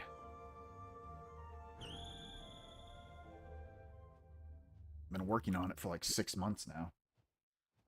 Actually, not... Well, yeah, about that. I've been working on it since August. July. Working on it since July. And I am nowhere near done.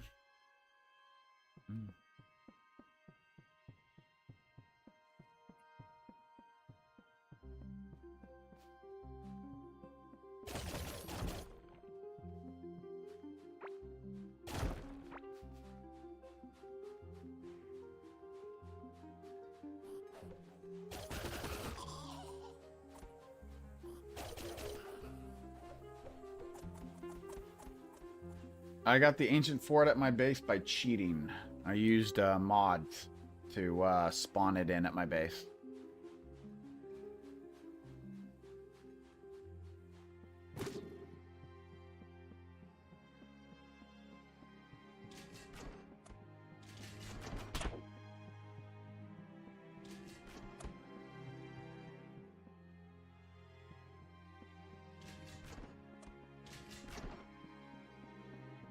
I actually don't know the answer to that, Skyzer. I have no idea why the Rift Lens is where it is, considering it has Rift energy in it.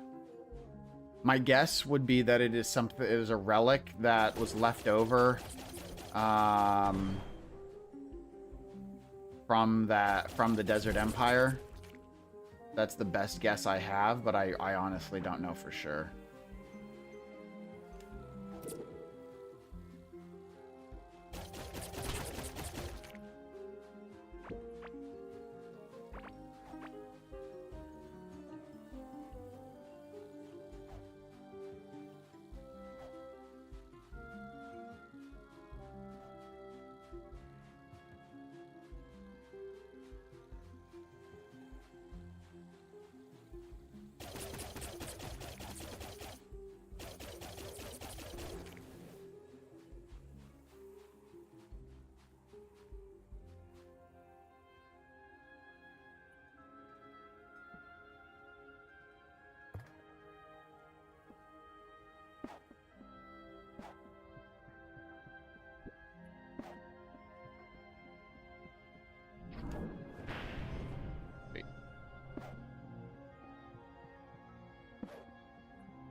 So Leonardo, water, normal water, is biome specific.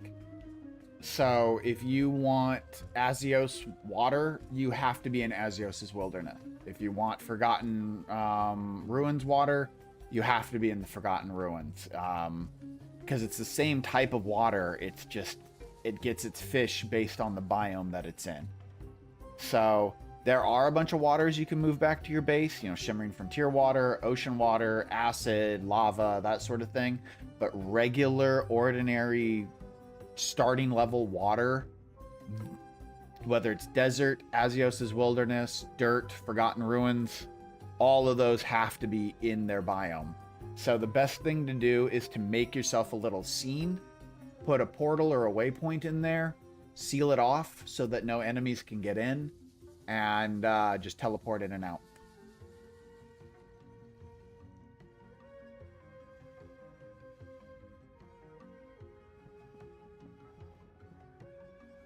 Roofing gadget. That's what I forgot.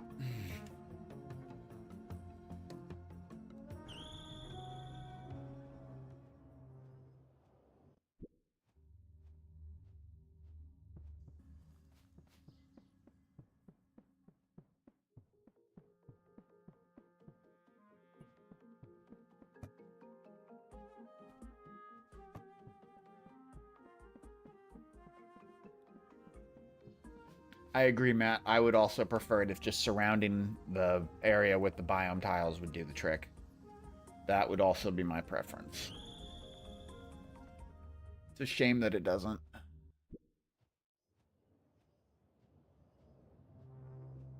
Oh yeah, putting them next to the boss waypoints is a good idea. Then you don't have to create any new waypoints or pay for any um,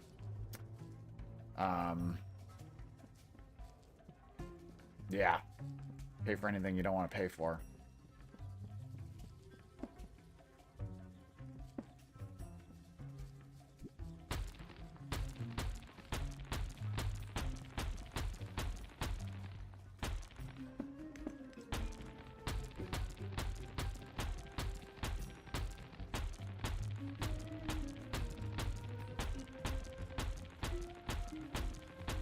Normally, I don't like the look of just mining out or just blowing out all my roofing areas.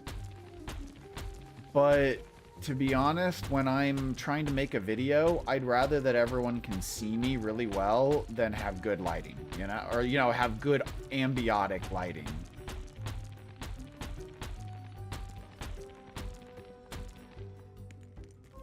Okay, my nose will not stop itching.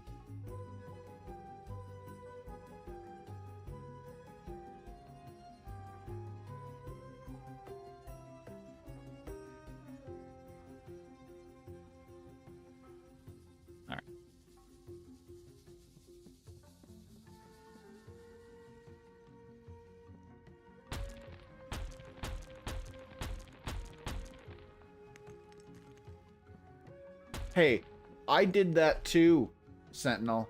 I have the scars on my original world map to prove that I dug trenches. I was there with the rest of you.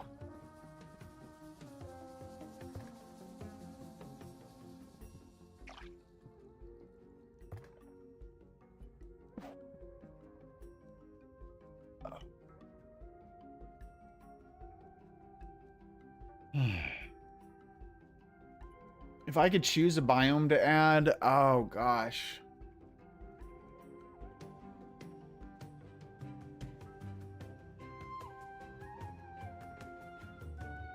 It's hard because there's a lot of good options. You know, you've got like a Great Plains kind of biome, which I know that the dirt kind of acts a little bit like that, but or the desert could, but at the same time they don't. You know, I mean, plains are different. There's a swamp biome, but how close is the swamp to Azios's wilderness? I mean, they're not the same, but yeah. So, Bling, the roofing gadget basically creates and or removes roof lights on the tile you're facing. So basically what it's doing is I'm taking like glowing material and I'm stuffing them on the roof. um can't aid in my escape, as it says. So it's not like it's ripping the roof off, although that's the interpretation a lot of people make with the roofing gadget, is that you're removing the roof and allowing natural light in. But really what you're doing is you're just shoving glowing stuff onto the ceiling so that you have better lighting.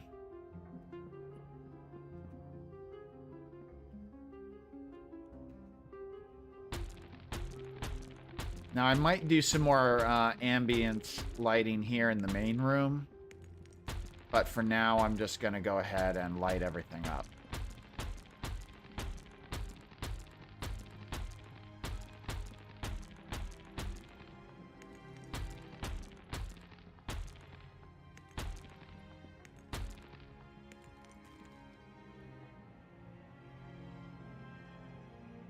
Yeah, Frozen Tundra could be interesting. Yeah, that's the big thing, is it just can't feel samey with the previous one.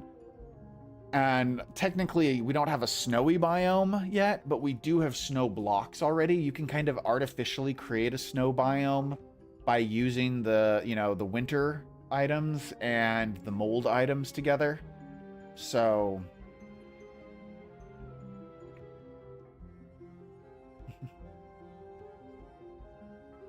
oh my god, there's so much I want added to the game, Leaky. There's so much I want added. More automation. I want to see more creatures, more loot, more gear, more biomes. You know, there's just so much I want added. And they will. They'll get to it. They're planning to it. Yeah, Zmad, you said you have a question? What's up?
This is Shimmering Frontier water, Dreamy. Oh my god, double doors. That would be so nice. I would love double doors. And the worst part is like, technically, we have double doors because there's 2 doors here that open, but it only takes up 1 tile. I want a 2-tile door. Which I know that's what you mean, Zero. Because that's what we all mean when we say we want double doors. We want a 2-tile door.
Yeah, I don't know about the changes to the arms. I haven't said anything in any of my videos about the arm changes because I honestly don't know if those changes are a bug or not.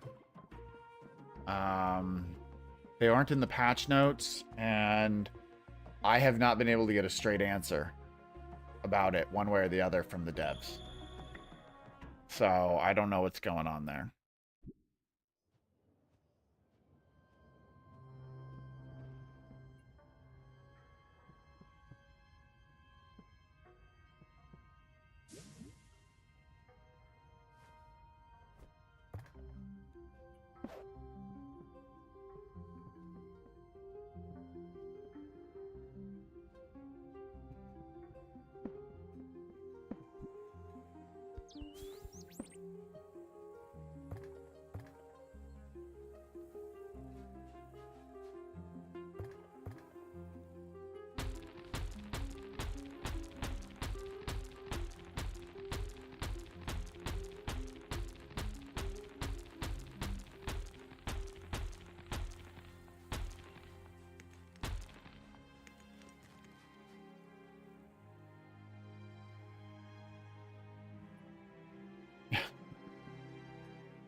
Hey, how's it going, Real Culture? How you doing? Oh, it's Weeb? Hey, Weeb, how you doing, man?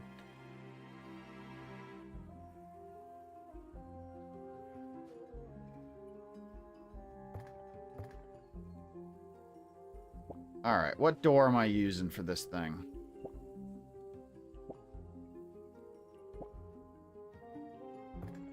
Oh, that's it. That's the one. It's got those cute little pink curtains. Yeah.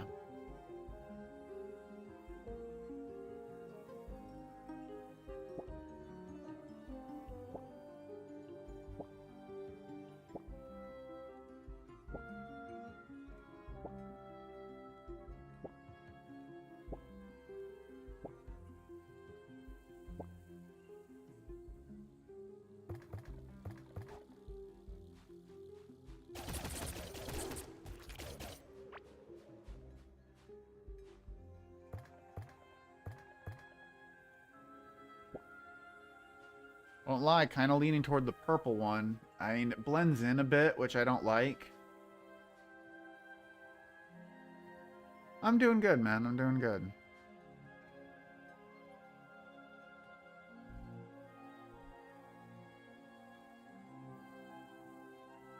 But I also really like the white door. Just because, you know, there's no clear doorknob.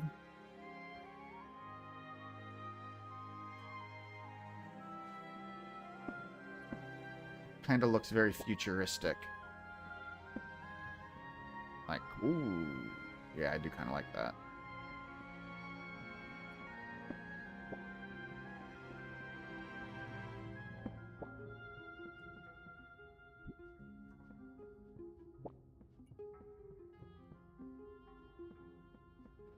Although that's just for the outside. Maybe, what's...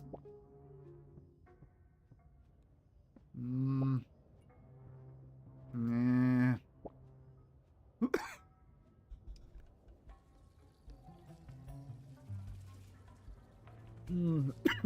Okay, seriously?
I'm talking with my freaking mic off. I'm sorry, guys. Yeah, so I can't decide what color I want to use because the orange stands out, which is nice. I like the gray too, but the gray kind of blends in. So the peach looks good. Just because it has that kind of sandstone kind of look going for it, which I do like. That's a bit too abstract for this base. Maybe if I was doing like, I don't know, King Trident's Under the Sea Adventure, that would look good. I like the red, but it doesn't fit for this theme. The yellow's a bit too, bleeds out a bit too much. It's a bit bright. The blue isn't bad. The blue blends in and stands out at the same time. So there is something to be said about the blue. It's just the thing with the blue looks wooden. And I don't know if I want it to look wooden.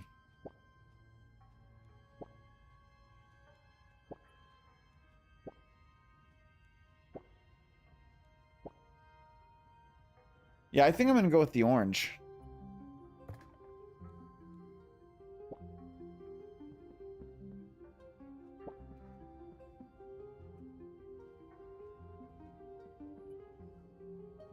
Yeah, that looks good.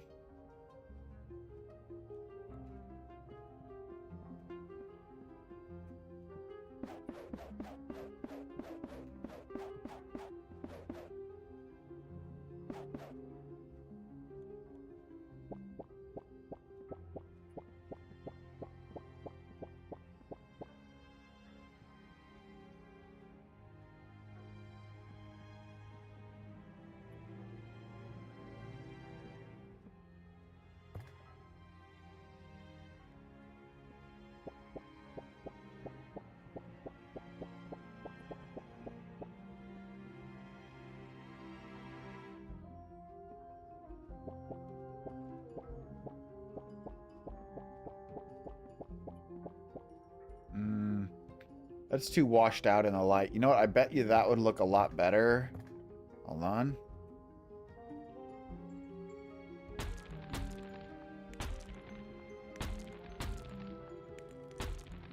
Yep. That looks a lot better in darkness than it does in the light.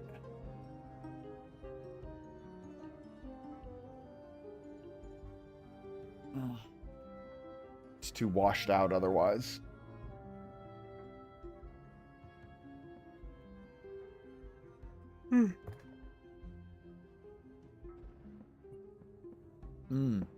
Hold on, I know one thing I want to do.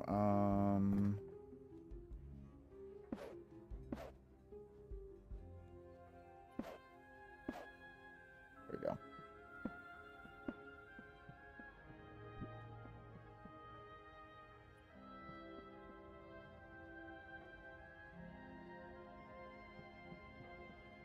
I kind of like the yellow. You know, I didn't think I'd like it, but I kind of like it.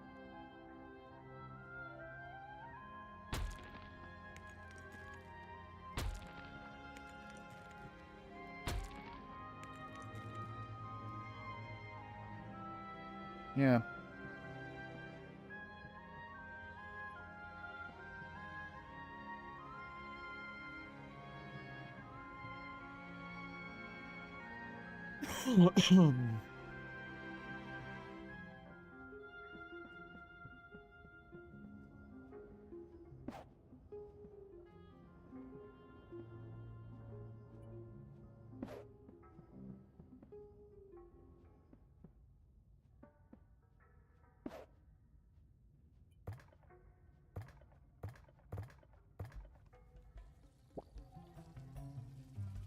That's a bit too much orange.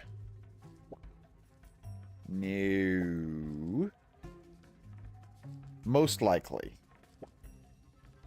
Oh yeah, that's it. We found it. Nope. Nope. Nope. Nope. Nope. Nope. No. No. No. Yeah, okay.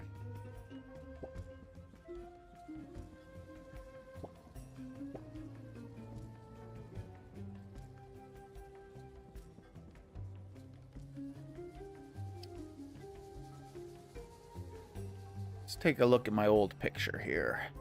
If I can remind myself what I was doing. Oh yeah, I didn't have the roofing tool didn't exist yet.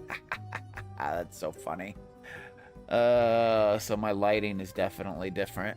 That's okay. All right, let's head back to the base. And I'm gonna pick up a few more decorations.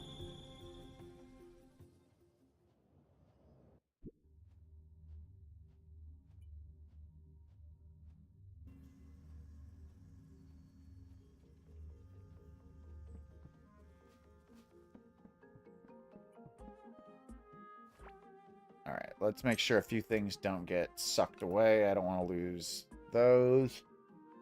I don't want to lose that. I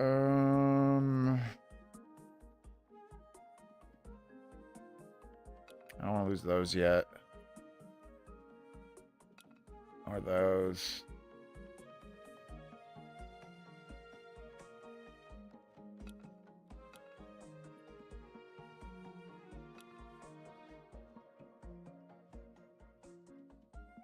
All right. I can lose everything else.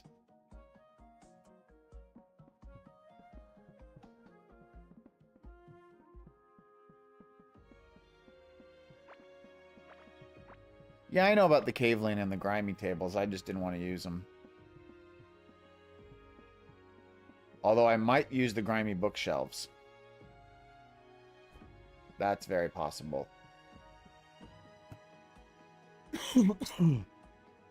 Okay, I need one of these. Get one of these. Get one of these. Get a couple of these. And let's get a couple of these just in case.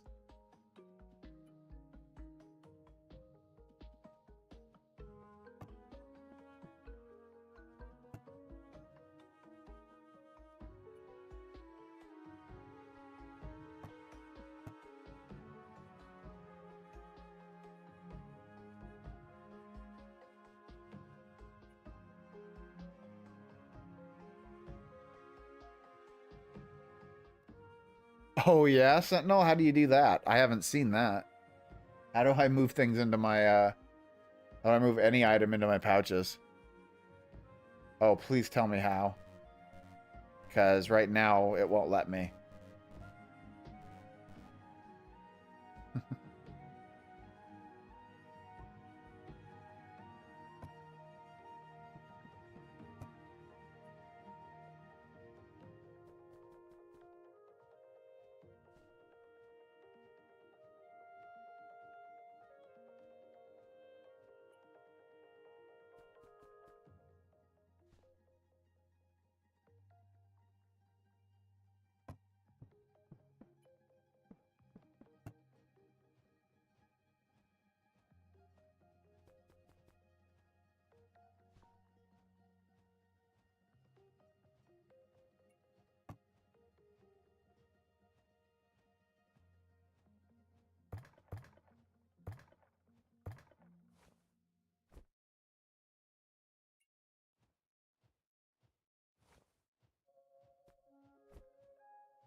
All right, I got a hot bar on the pouch of my choosing. What now?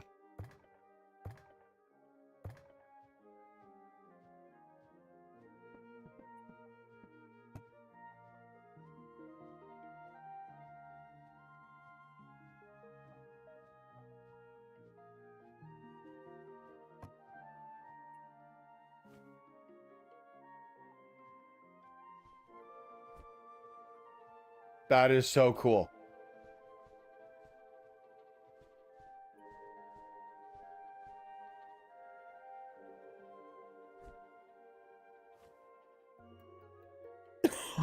That is so good. Oh my god, I love that.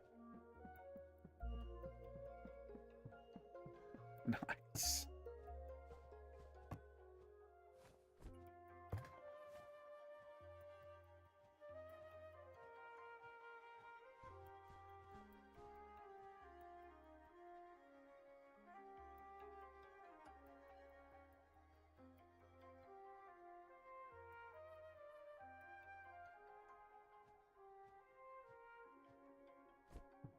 That is so helpful. Oh my gosh. Oh man, I love that. What next? Let's see here. No, I don't need those pillars.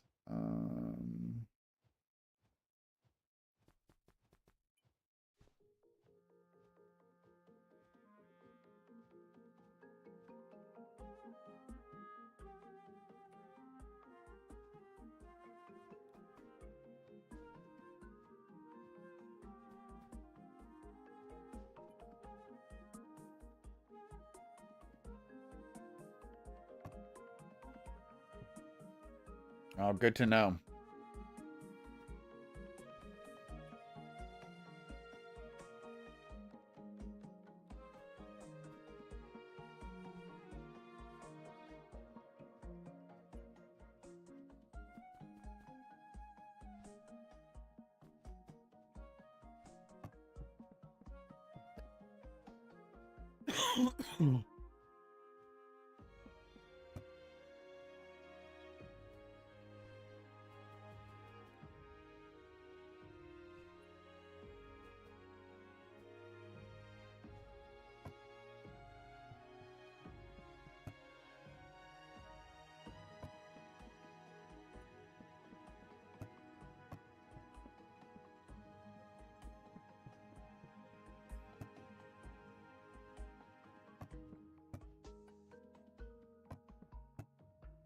Where did I put all the abiotic factor stuff?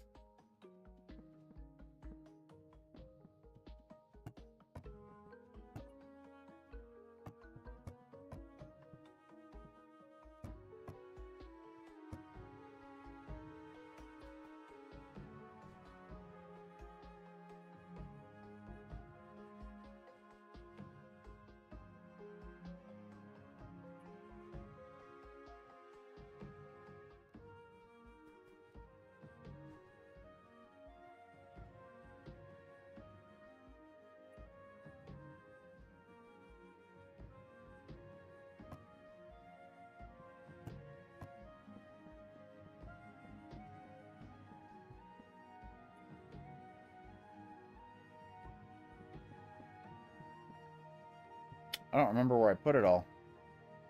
Well, here's where some of it went. But those are only the consumables.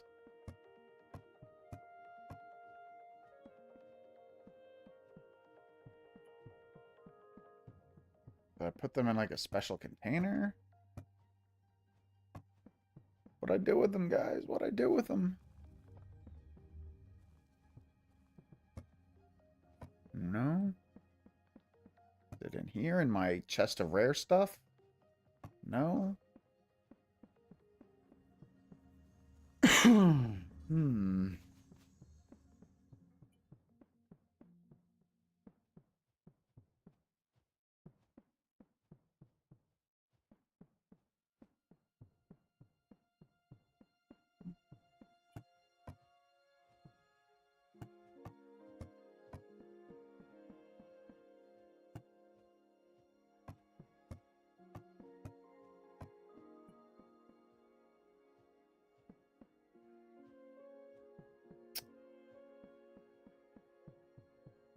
Maybe I put them at the base in the desert because I knew I was going to do stuff there with them. Let's check that.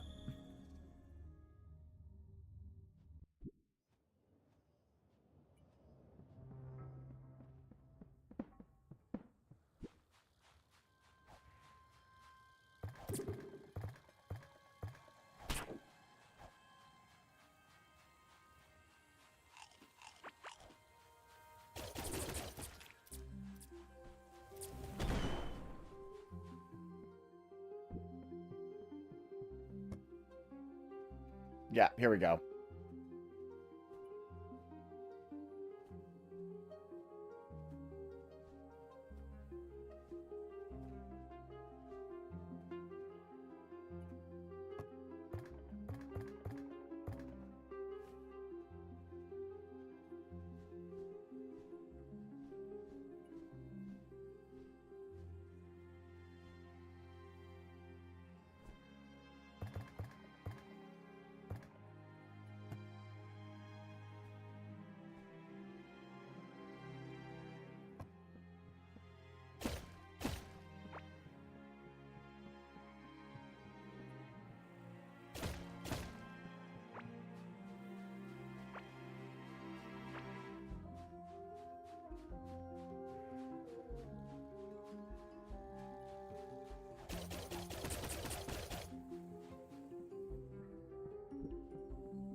Okay, so a couple of things. One, let's put that there.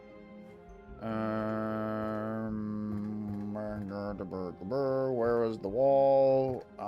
Did I put away the stone wall? I think I did. Yeah. Yep. I think I let the stone wall go away. I meant to seal this back up with the one stone brick wall. I still can. I still will. It's just I'll do it later.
We'll do more with that in a bit, but that looks pretty good for right now, I think.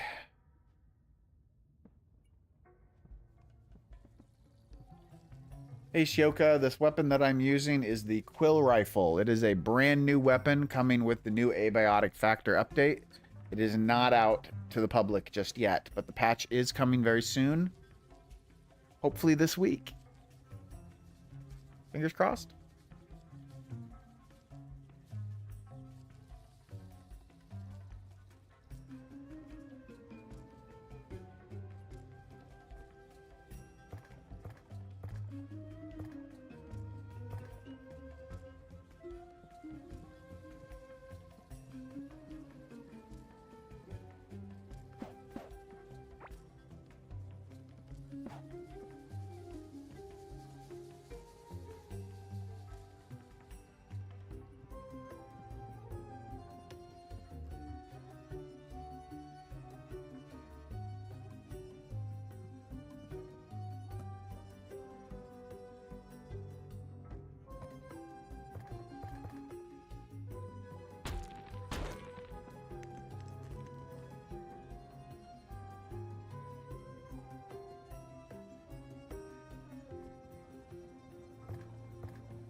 Hmm.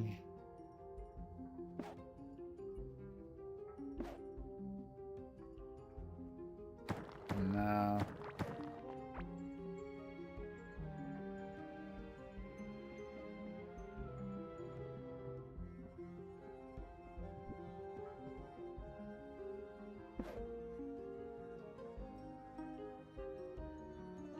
Maybe. We'll leave that there for now.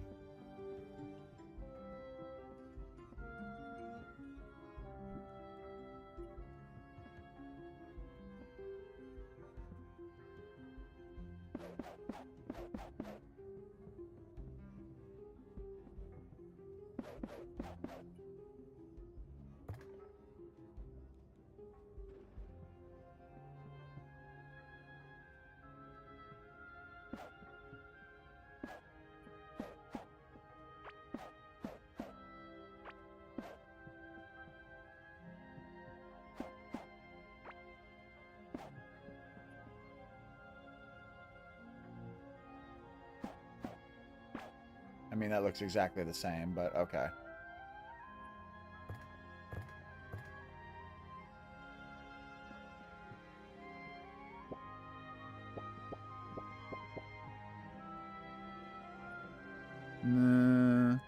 All right. Thanks for coming, Skyzer. Appreciate you joining me. Have a good one, man.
course, I just screwed that up. I'm one off to the right.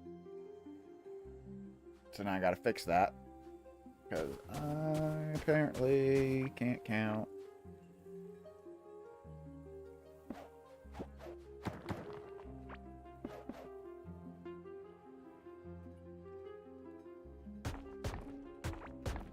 I totally should. I don't utilize those signs and stuff like I should, especially the new banners. I completely forget the new banners exist. Oh, we should use those. Let's get back. Let's take a look at what we can do with that.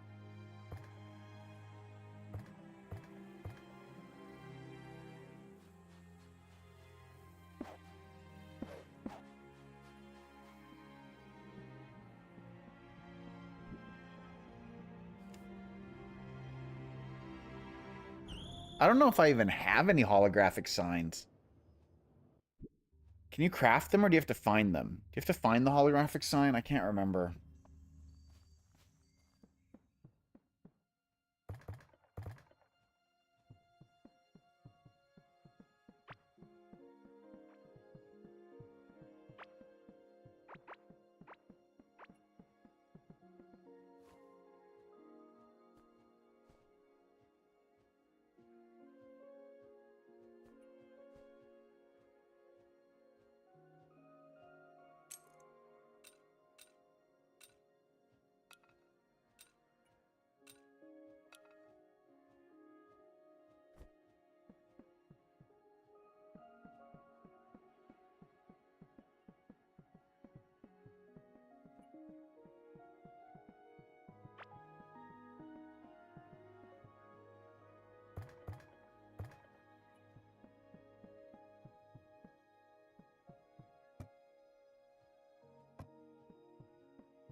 Yeah, if they're find only, then they're here, and I don't see any. I don't think I've actually explored the Sunken Sea since those things were introduced. So the only way I'd be able to get them right now is if I spawn them in. And I can't do that at the moment, so...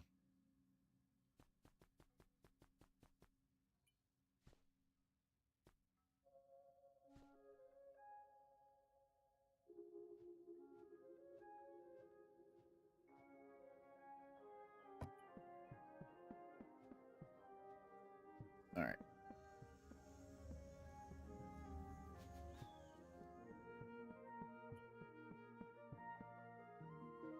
Now, we need a couple of things. We need... No.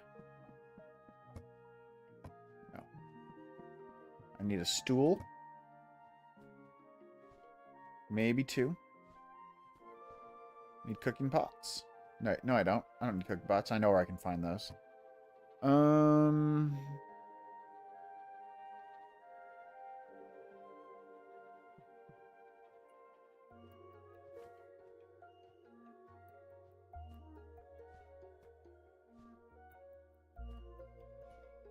Valuables.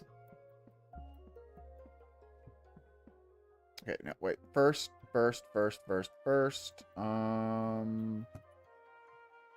Potions. Let's see here. Let's put a mug of coffee. Let's grab a couple and no, let's grab one unusual potion. Grab one of these. One of these. Okay, now let's go over to my food section. Hold on, I need a couple of cool looking crops. So let's grab a couple of pine grapples. Let's grab a couple of papayas. Let's grab a lunicorn and a sunroof. And let's grab a couple of these guys. Okay. And then I need food. Where's my food section?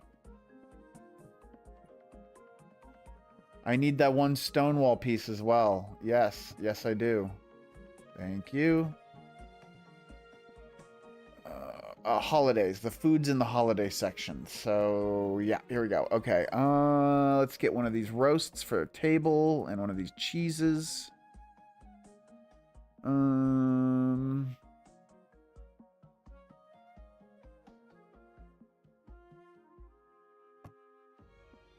See if there's anything else in the Valentine's section that's useful. Or not just Valentine's, but holidays.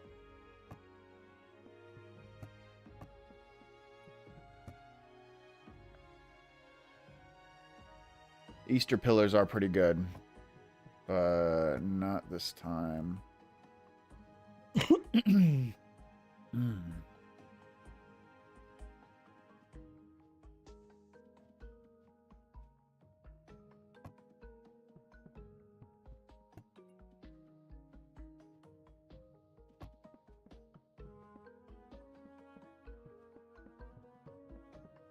Okay, valuables.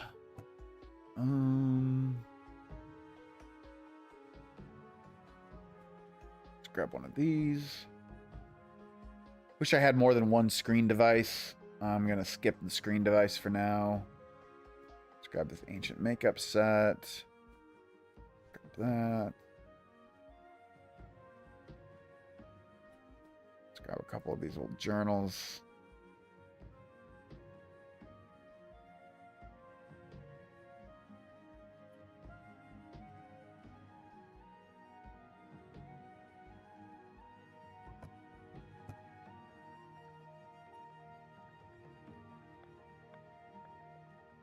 Grab a caveling skull. And let's get the Prophet's Mask and a Timeless Hourglass. I may not use all of these, but I want to look around and see what my options are.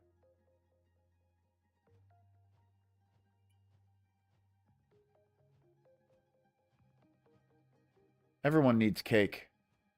Cake is amazing. Why do I have Stroly-Poly plate in here?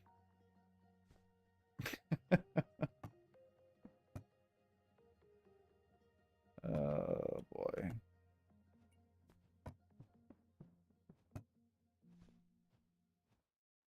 That was weird. I would do a caveling effigy, but I don't have more than one of them at the moment. I do like putting the caveling effigies in there.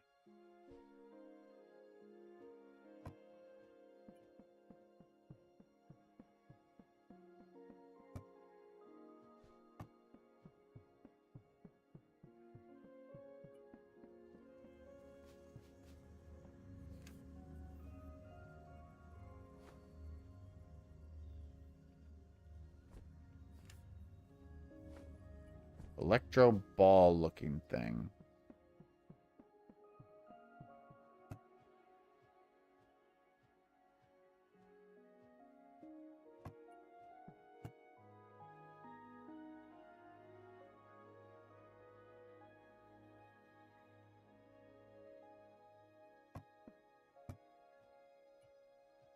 Talking about this thing? The crystal sphere? Or are you talking about this thing? The Homeworld Reminiscence?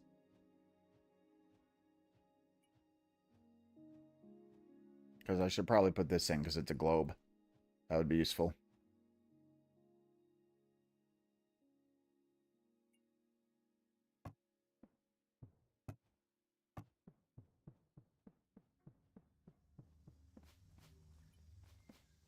Fourth. Sorry, this delay between what I see and what you guys... This thing? The snow globe?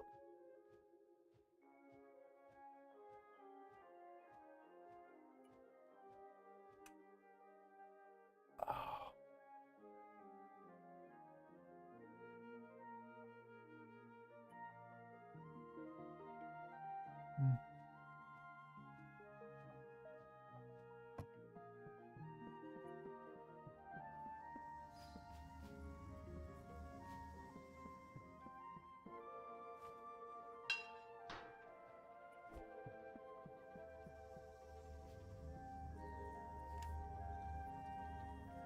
Hi, Aurora.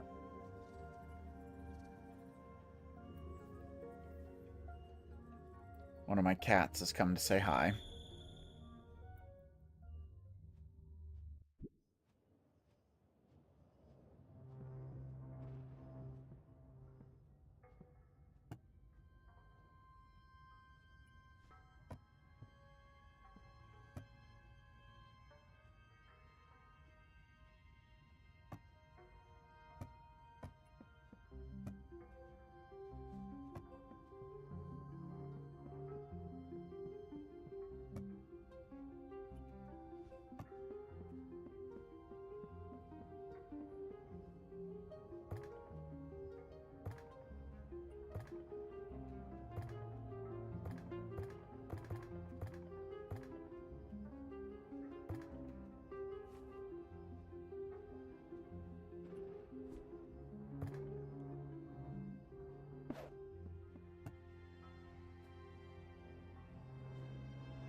Come here, Aurora. Come here.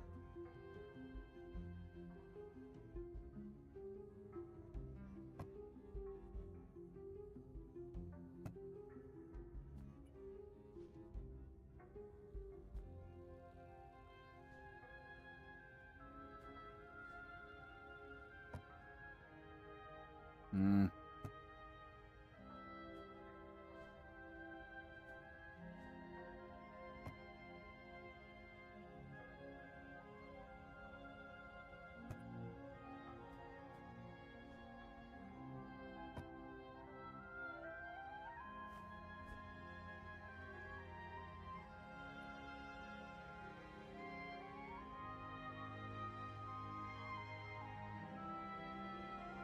Sorry, someone has demanded some attention.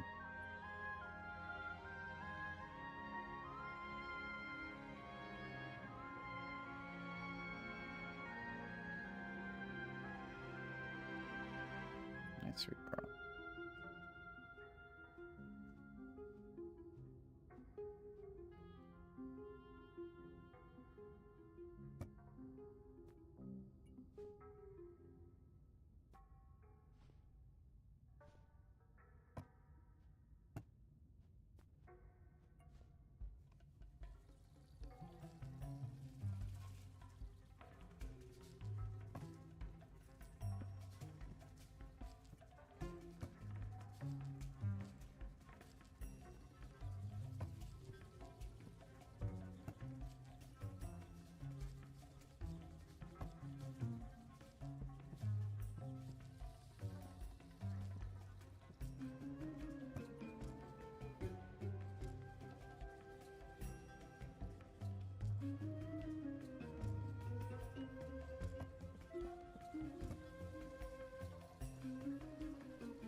All right, what do you guys think? Think I should do anything else to this room?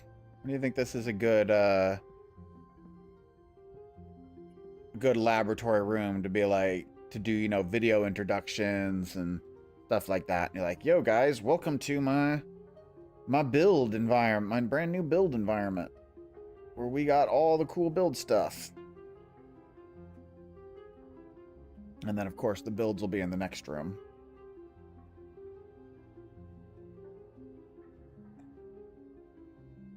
You have very sharp claws, kitten.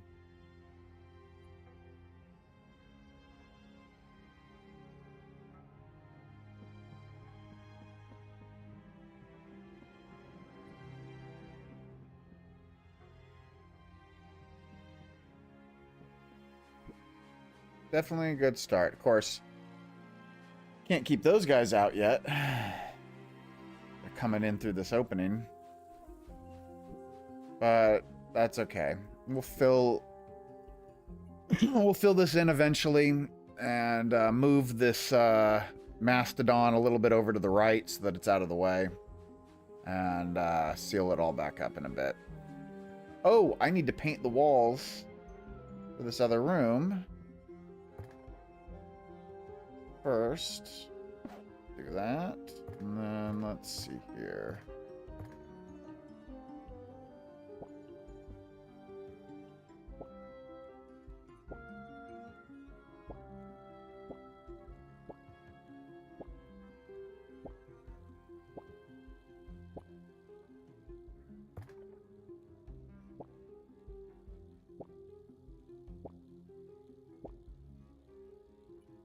Honestly, I don't think I like any of the painted walls.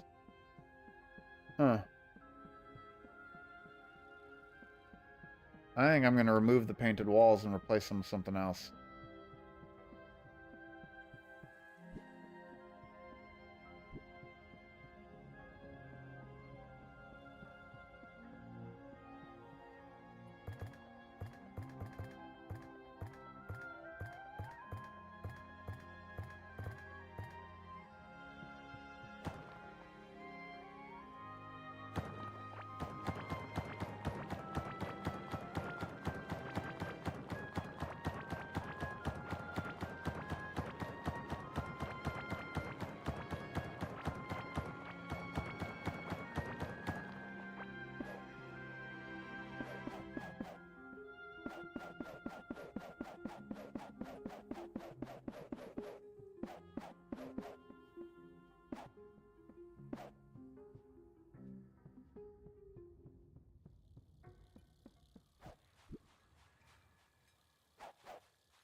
Will bombs blow up? Are you asking if bombs will blow up these Gleamwood walls, Kieran? Is that what you're asking?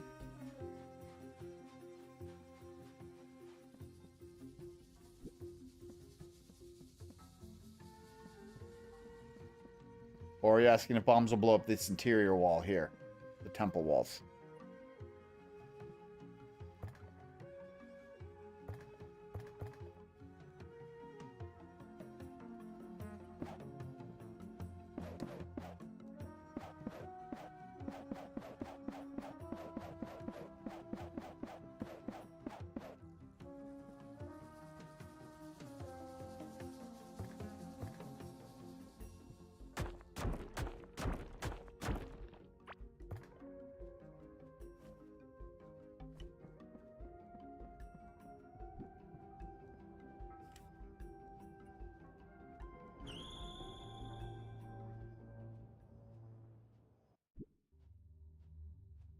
Yeah, the Gleamwood walls are pretty strong. I mean, they will break from strong enough explosives.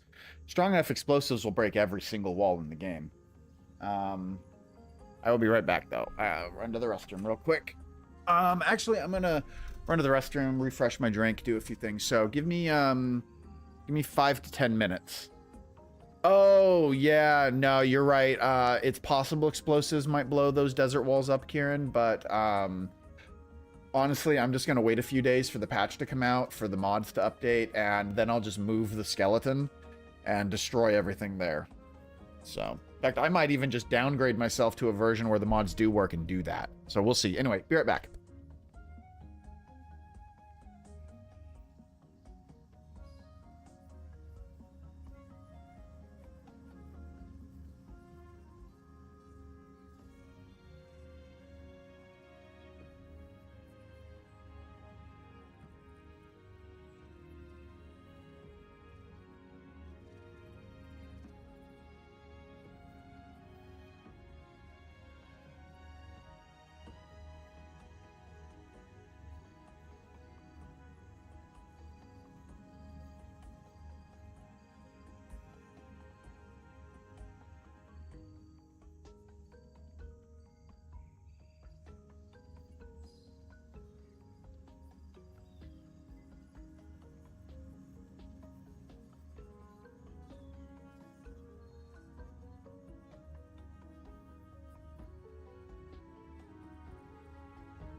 I'll turn my camera back on in a minute.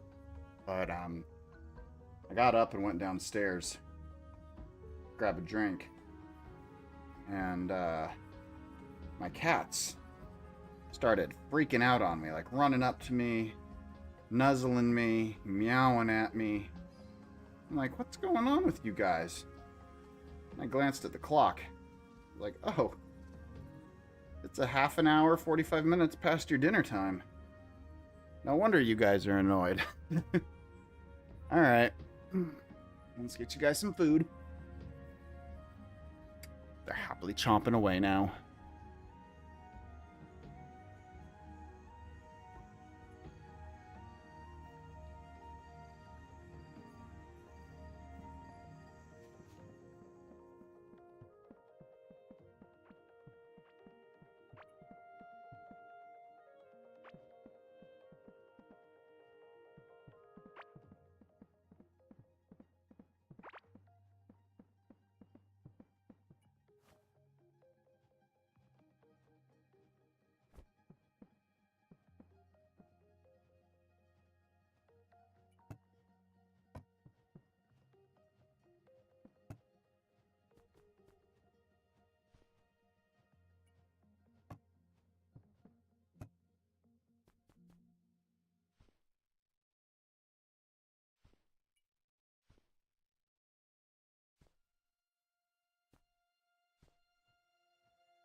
I may have messed up about my little small cooking room right there.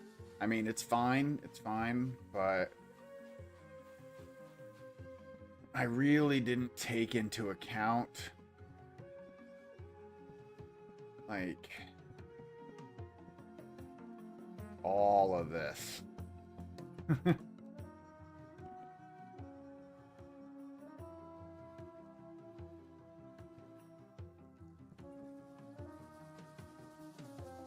Had 12 boxes. I don't really use these foods anymore. These were from my first food video where I was kind of combining every single type together. You know, I was trying to get the best that I could by mixing, you know, a golden crop and a fish together every single time. While this series here is literally just everything mixed with a bloat out so that I could get the absolute best possible of every type. So it's like this room, these fish here, this food, this is the stuff I want to preserve and I want to bring over. I don't care about these. These can stay here. So there's 12 of these.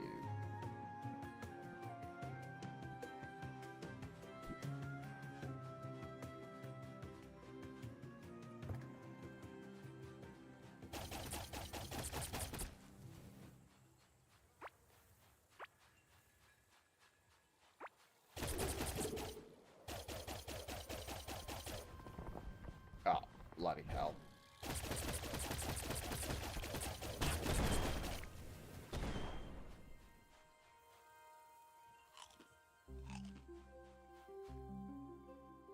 The Void Neuron does look like a summoning item.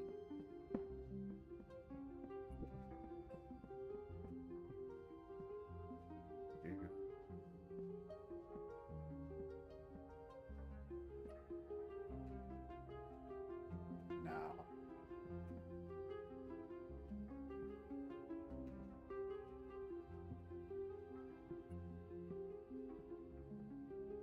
God, it's one tile too short.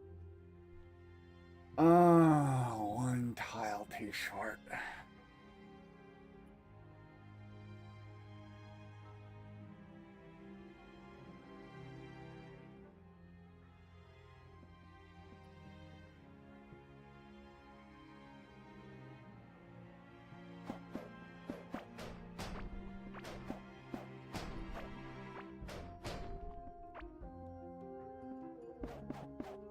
Oops, wrong floor.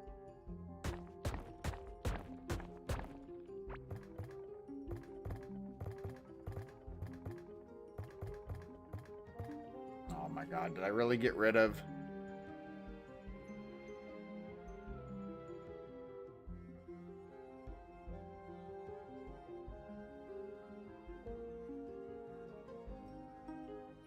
Yep.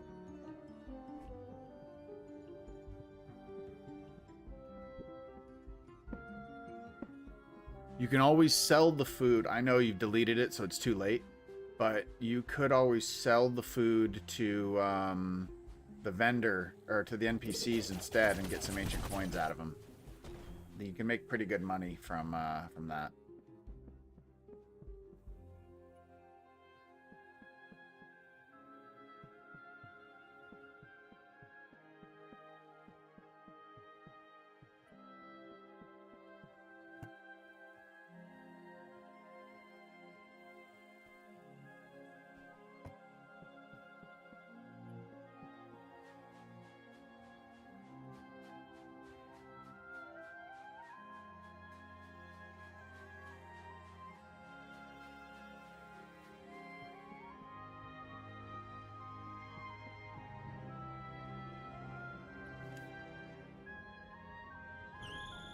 That's fair, Sentinel.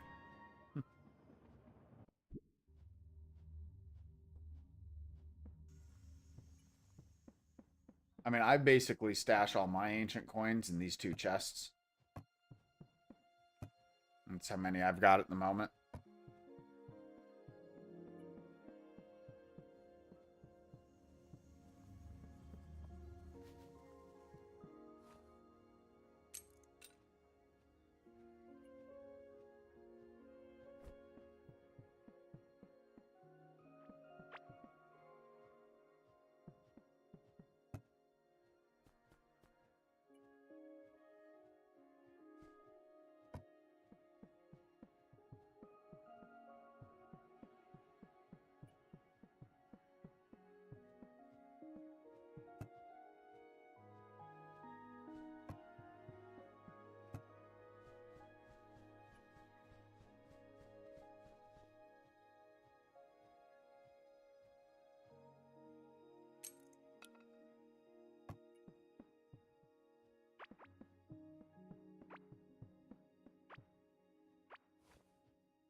I'll paint that later. I'm not really worried about its color at the moment.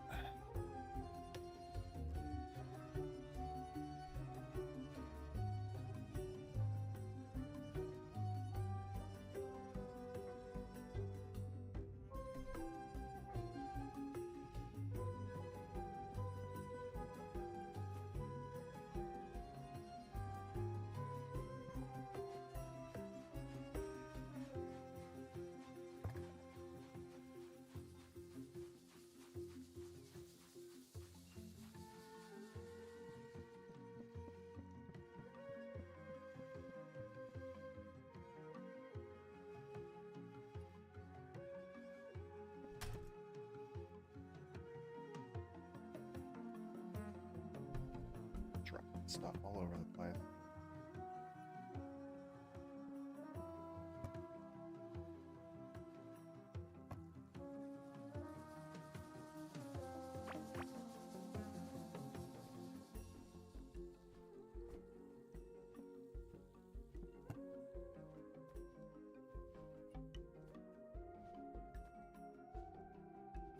I know I can just dump all of this in, but I have all of this in a very specific order, and I don't want to mess that up.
I may move all of this stuff later, because I did kind of like having the signs, and I can't have the signs in a space that cramped. I need one more tile to add the signs.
You know what I can do though, as an identifier to help me out right now, I can put the weapon type into the chest. So like this is the melee chest, so I can just put a melee weapon in here, like just show that this is a melee chest.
Okay. Hello, I'm back.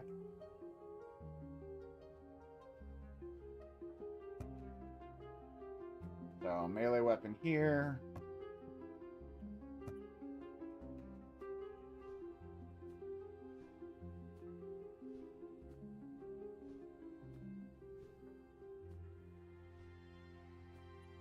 Ranged weapon.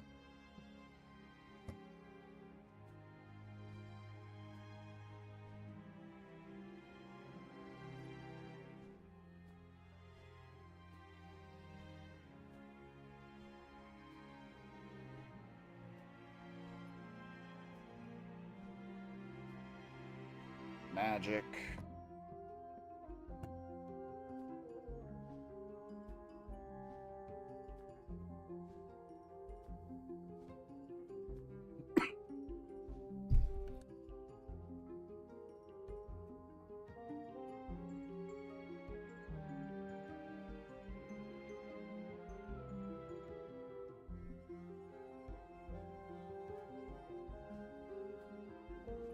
Summons.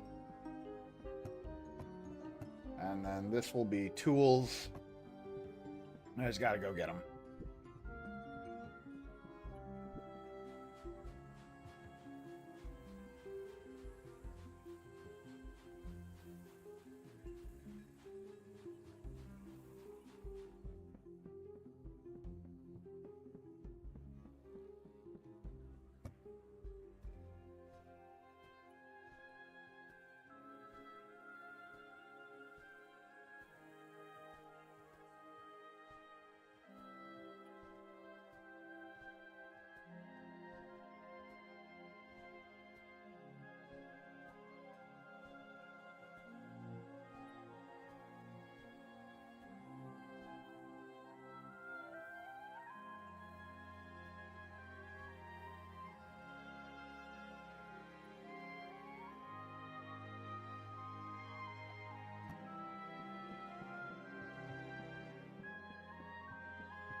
be honest with you, it just popped into my head.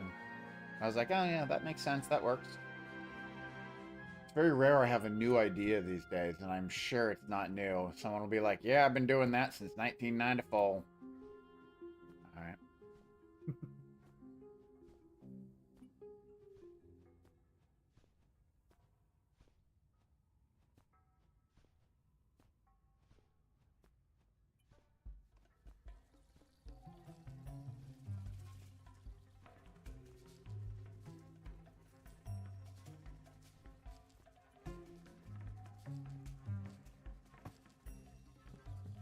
Okay, so that gets rid of that takes care of those. And really that's all I need to bring over. I can bring over the others, like I've got the spots right here to do it.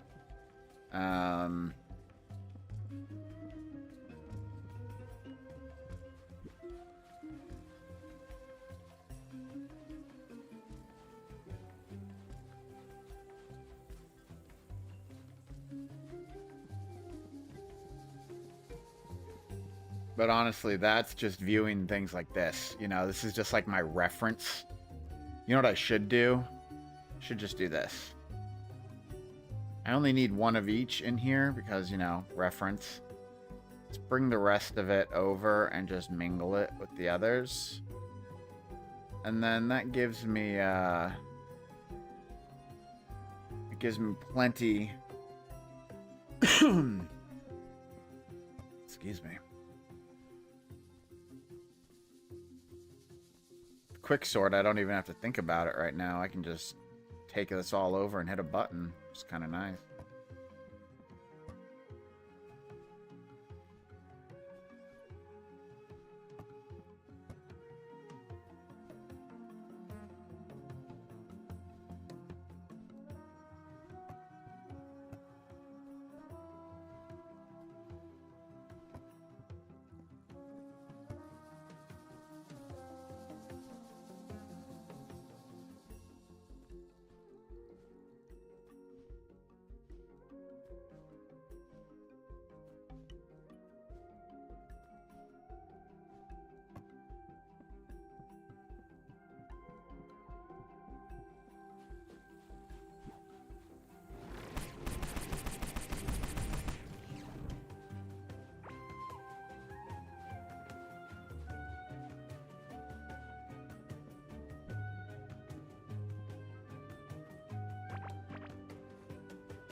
Interesting that I have 3 foods here. I understand why the Atlantean oat, the real Atlantean oat, isn't there. I can go here. There.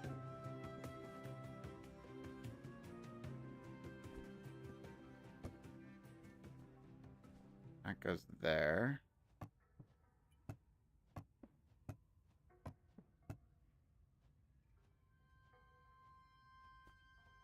That goes there. Okay. Cool.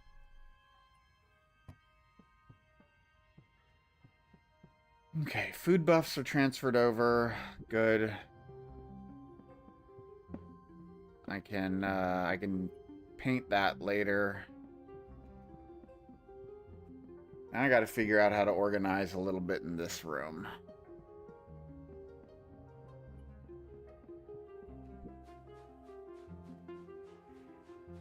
I think I want to use a different chest size. Go down to 1. Like most of these, God, some of these are even empty. But like most of these don't need multiple, and that's not a lot. Some have more in them. Like I can get rid of this specialized food now that I have better stuff set up. I don't even have to worry about any of that.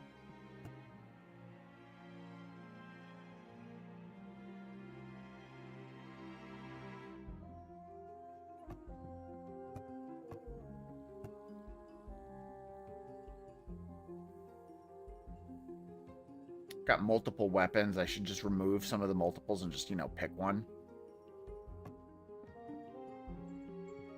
Yeah.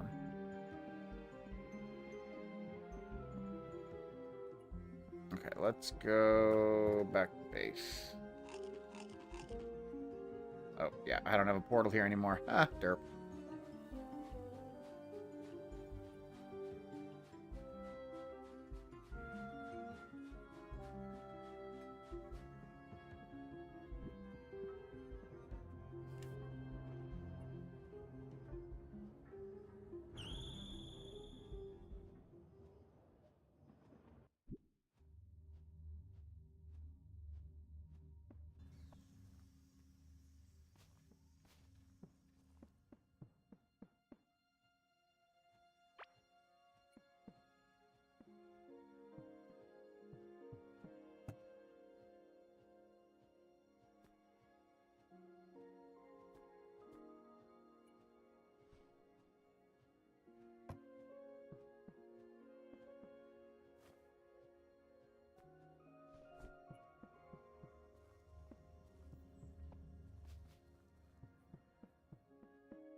All right, so the single chest I have the most, well, other than the paintable one, would be the cultist chest.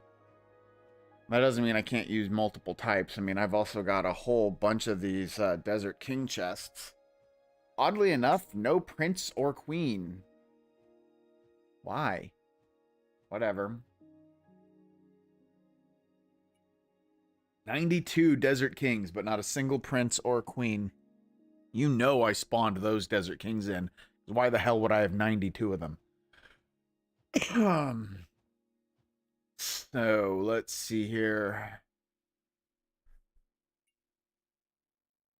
I could do gingerbread house chests. Those would be funny. Very colorful.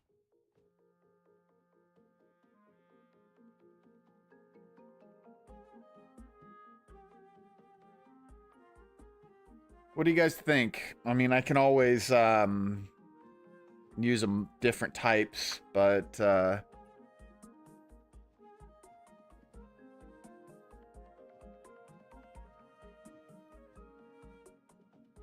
but which one should I use? I kind of like the alien tech chests, to be honest.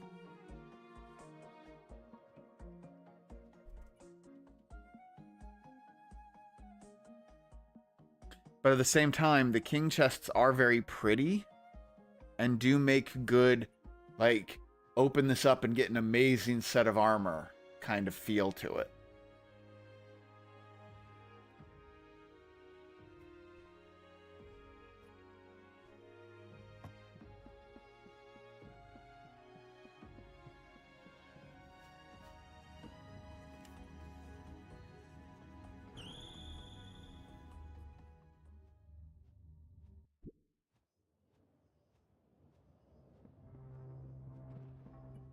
Oh, wait, hold on.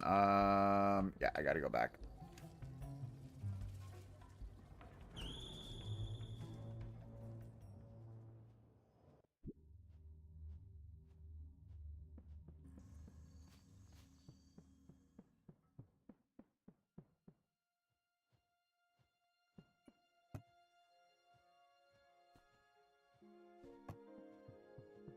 I mean, I don't need that many, but whatever.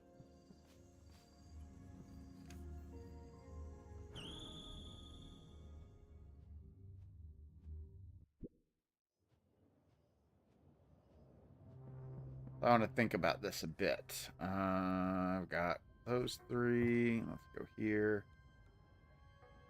So, I want to make this as something that's easily accessible. Um, and something that I can, like, put her all around here. Now, I could just make it an open area and literally be like, you know, mannequin guy. I mean, that can work, but come on, let's see if we can do better than that, shall we?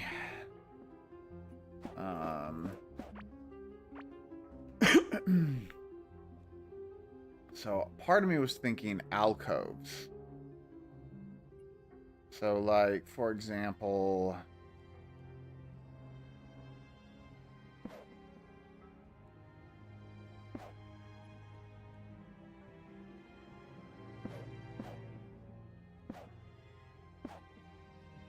That's going to need light. Yeah, that's going to need light. Okay. Look at some options. Let's get some floor lights and let's get a torch or a decorative torch.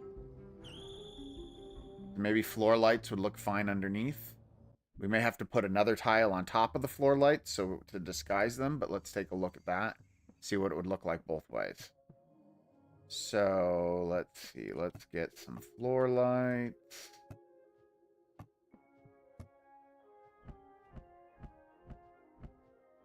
Where are the floor lights?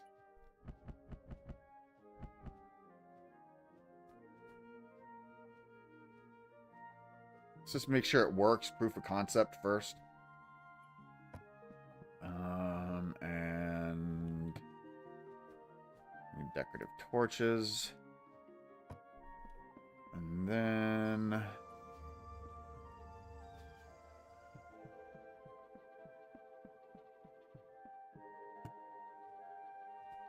let's get a couple grimy floors as well. Just in case we have to cover it up a little bit, I want to cover it with something that doesn't fully cover it because I don't want to block the lighting. Hopefully we won't have to cover it.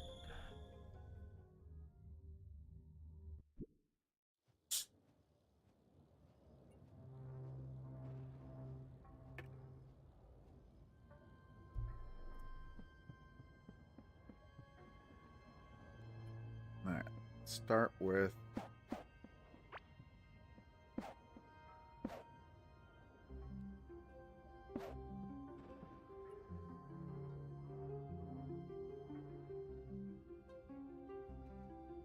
it's not bad, but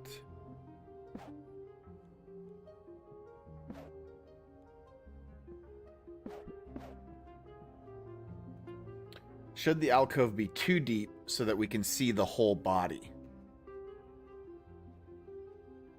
And if that's the case, we don't need as much in the way of lighting. I could probably put a torch. I could put a torch there, but that doesn't look great. How about there? That also doesn't look great. How about there?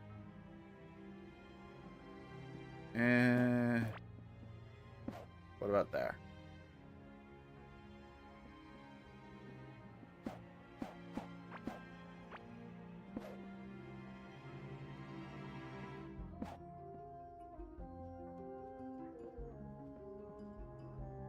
Yeah, it's better. So what do you guys think? Thoughts? 2 wide? 1 wide? I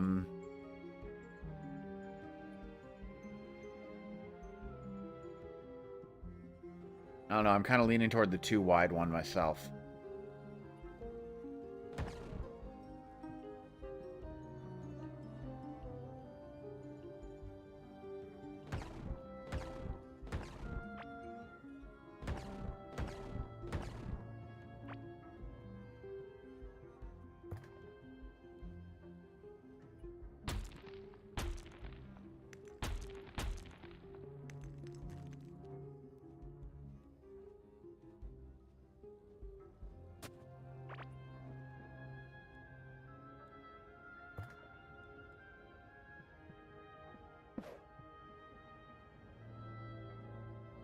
I mean, that looks pretty good, I think.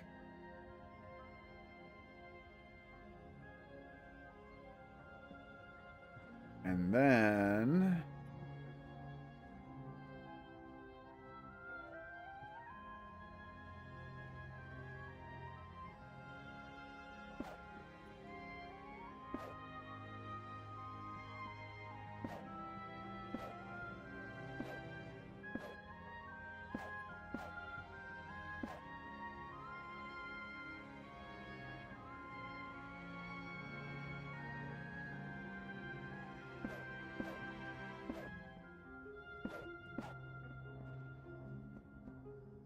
what do you think about that? Then we just keep on going all the way down both ways, and we've got alcoves on each side.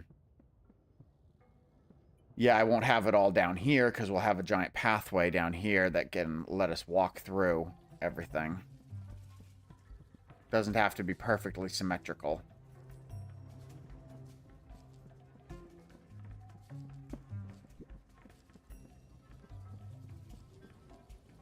I'm kind of enjoying this layout. Definitely kind of enjoying the layout.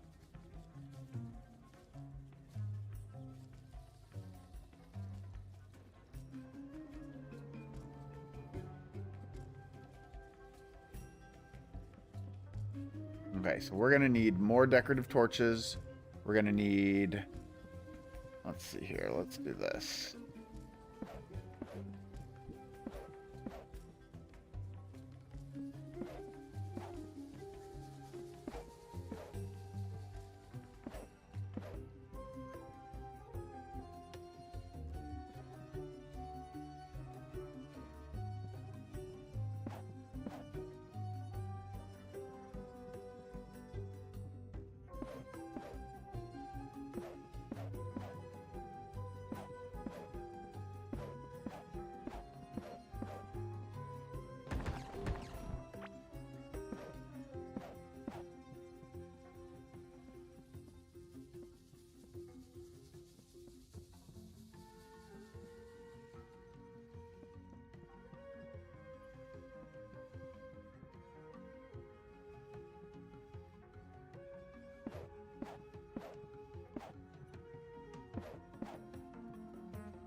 Oh, that got weirdly laggy. Ooh.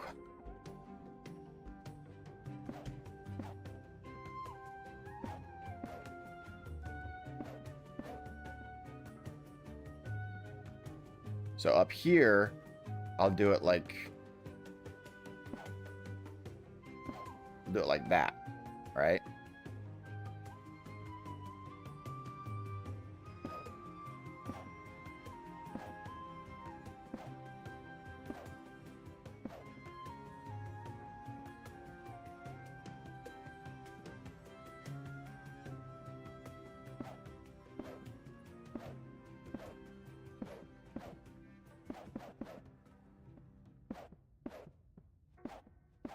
Thinking of creating a little walkway right here so that it's all not just one big thing that you can only get to from the top or the bottom. I want like a middle area too.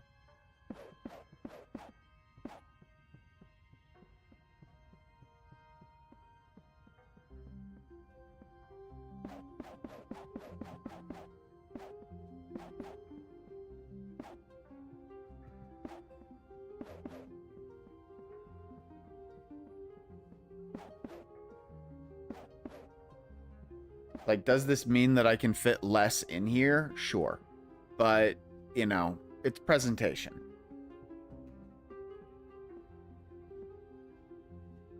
All right, now we've got this kind of uneven area here. Let's see if we can figure out what to do with it. I'm thinking just a one-sided one. Oh, wait, no, that's too tight. That's too tight.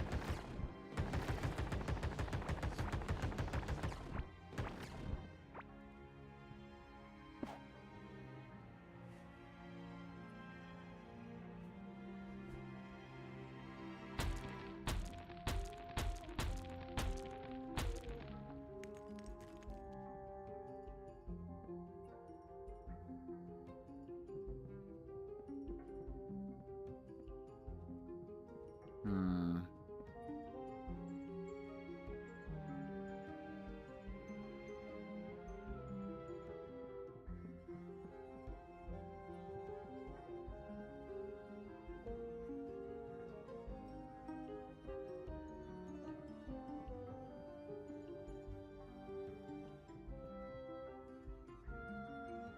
Hmm. Yeah, I suppose it does kind of look like an actual locker room.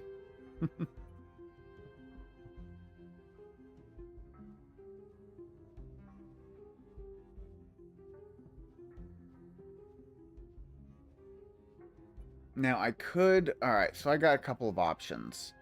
I could do this. And then we've only got a 1-tile wide passage right here.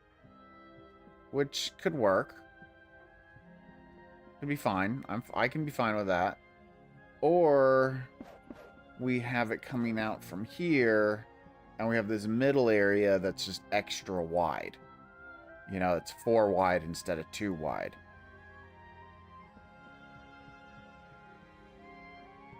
I think we'll get more... Oh, we'll get 5 out of that. How many will we get if we do? 1, 2, 3, 4. Okay, yeah, we'll get 1 more if we do this design here than if we do this design over here. So, yeah, let's just live with the tighter area. And...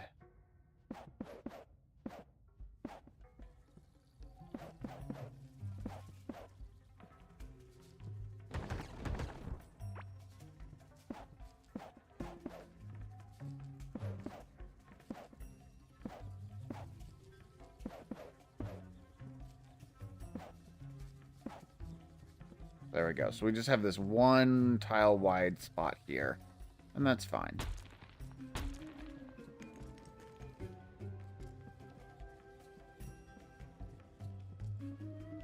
Alright, I think my wife just got home from the grocery store, so I'm going to go help her with groceries. I'll be right back. Give me like 5 minutes.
All right.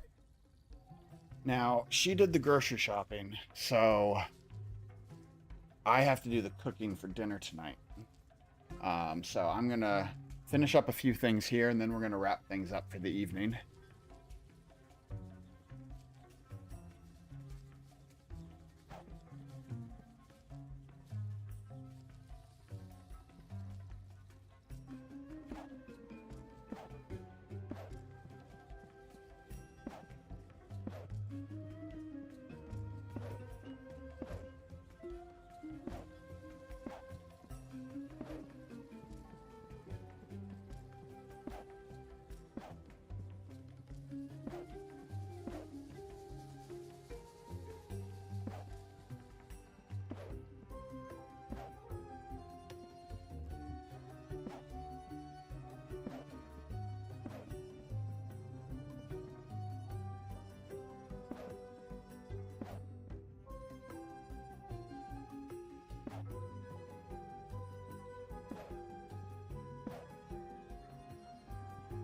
Plus, while she has gotten to be quite a good cook over the years, still. Although she has gotten quite good. Gotten quite good.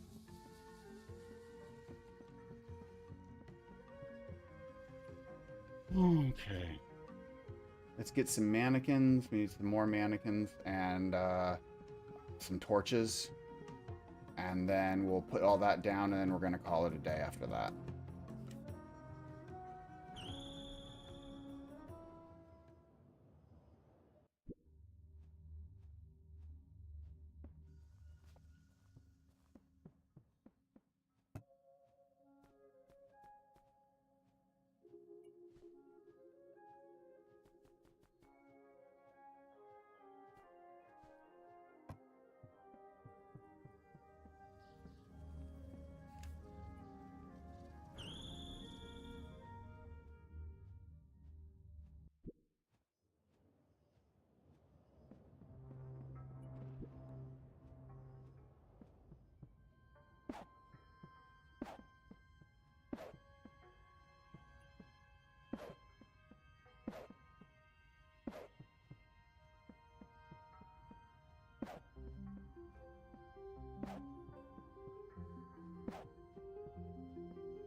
Really, at this point, Maribel, you just need to get your mining skill high enough to be able to break them.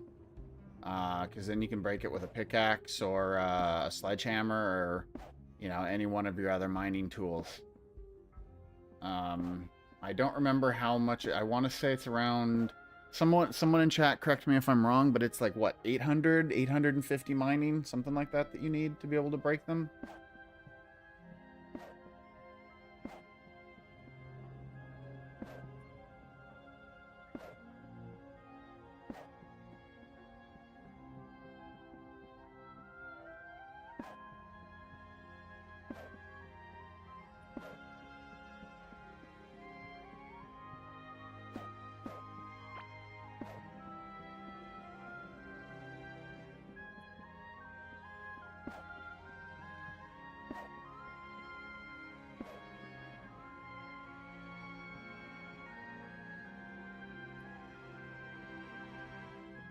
All right, so I'll do more decorating in here eventually, and I'll probably throw a couple of potted plants in around here just to make it, just to liven it up. Might even put down a carpet around here as well and paint it. I gotta paint this carpet too. And then we actually have to move everything over. So there's still some stuff to do. But overall, this brand new space is coming along real nicely. It's much bigger. Well, yeah, it's much bigger and a much better use of the space.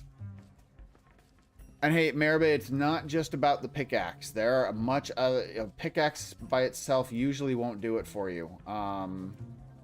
You need other mining gear. There are rings. There's chests. There's pants.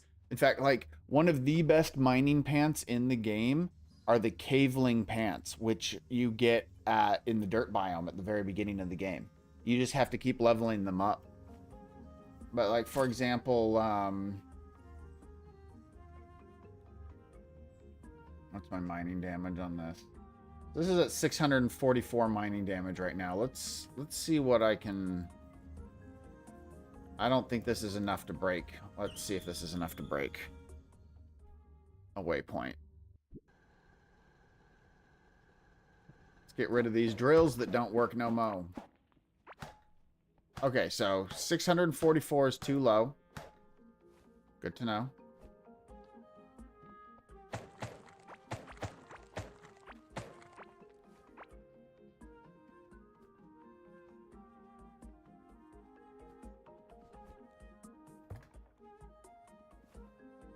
This puts me at, woo, 666. I'm the devil. Also too low. All right, cool.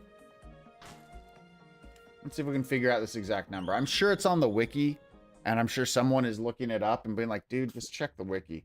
But I don't want to check the wiki. I'll figure it out.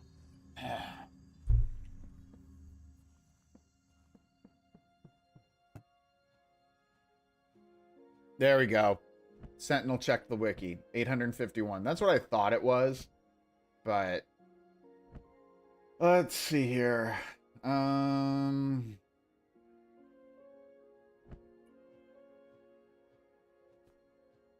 should get me at about that level. Yeah, that gets me to 912. So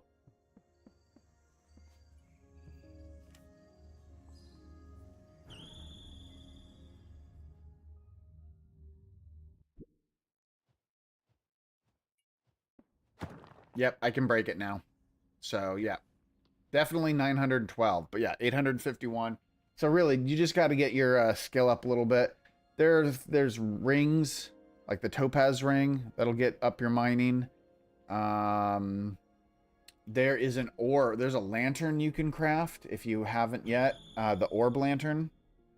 The orb lantern will increase your mining. Like easy mining tools that you can get. The orb lantern here, 9% boost to your mining, and then just level it up to get it even higher.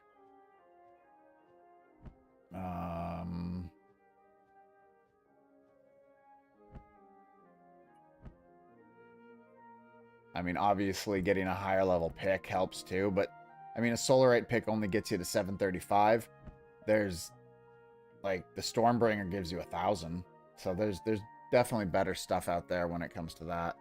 And technically, if you really want to get the highest mining pick, just level up an iron pick. And the highest level iron pick is like 1,200 something. So if you level up your iron pickaxe to like 14 or 15, which is about where you need to use jewels, it's just not worth using jewels on an iron pick. That'll help. That alone will probably get you. In fact, let's see that. Hold on. How high do I have to level up an iron pickaxe?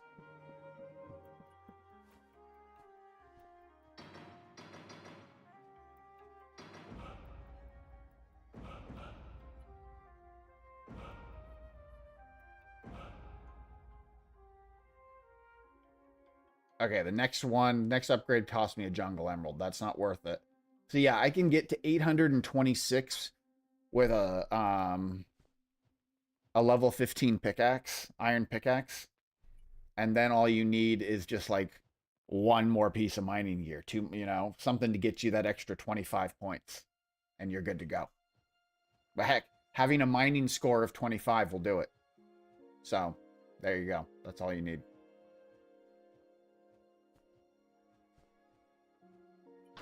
Don't need that.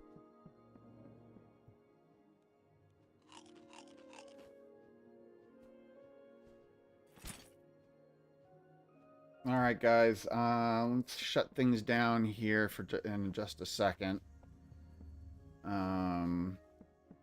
But I want to leave you guys with at least leave you guys with something exciting. Let's see how quick I can kill Rawcar.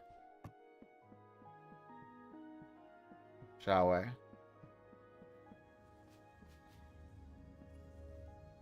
I'm going to skip buffs this time. So I'm only going to be at 100 and... Oh, wait. What? Yeah, I'll only be at 86% range speed. Well, let's take down... Let's see what this thing does to Rawcar.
You're going down. Oh, that was so quick.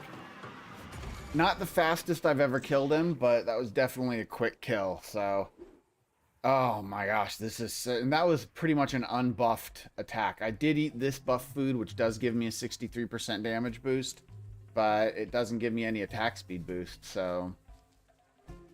All right, guys, I hope that you enjoyed this stream.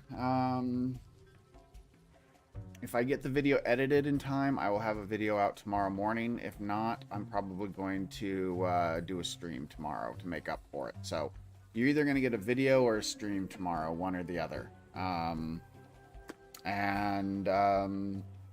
enjoy your evenings. I got to go cook some dinner. Stay happy, stay healthy, stay crazy, my friends.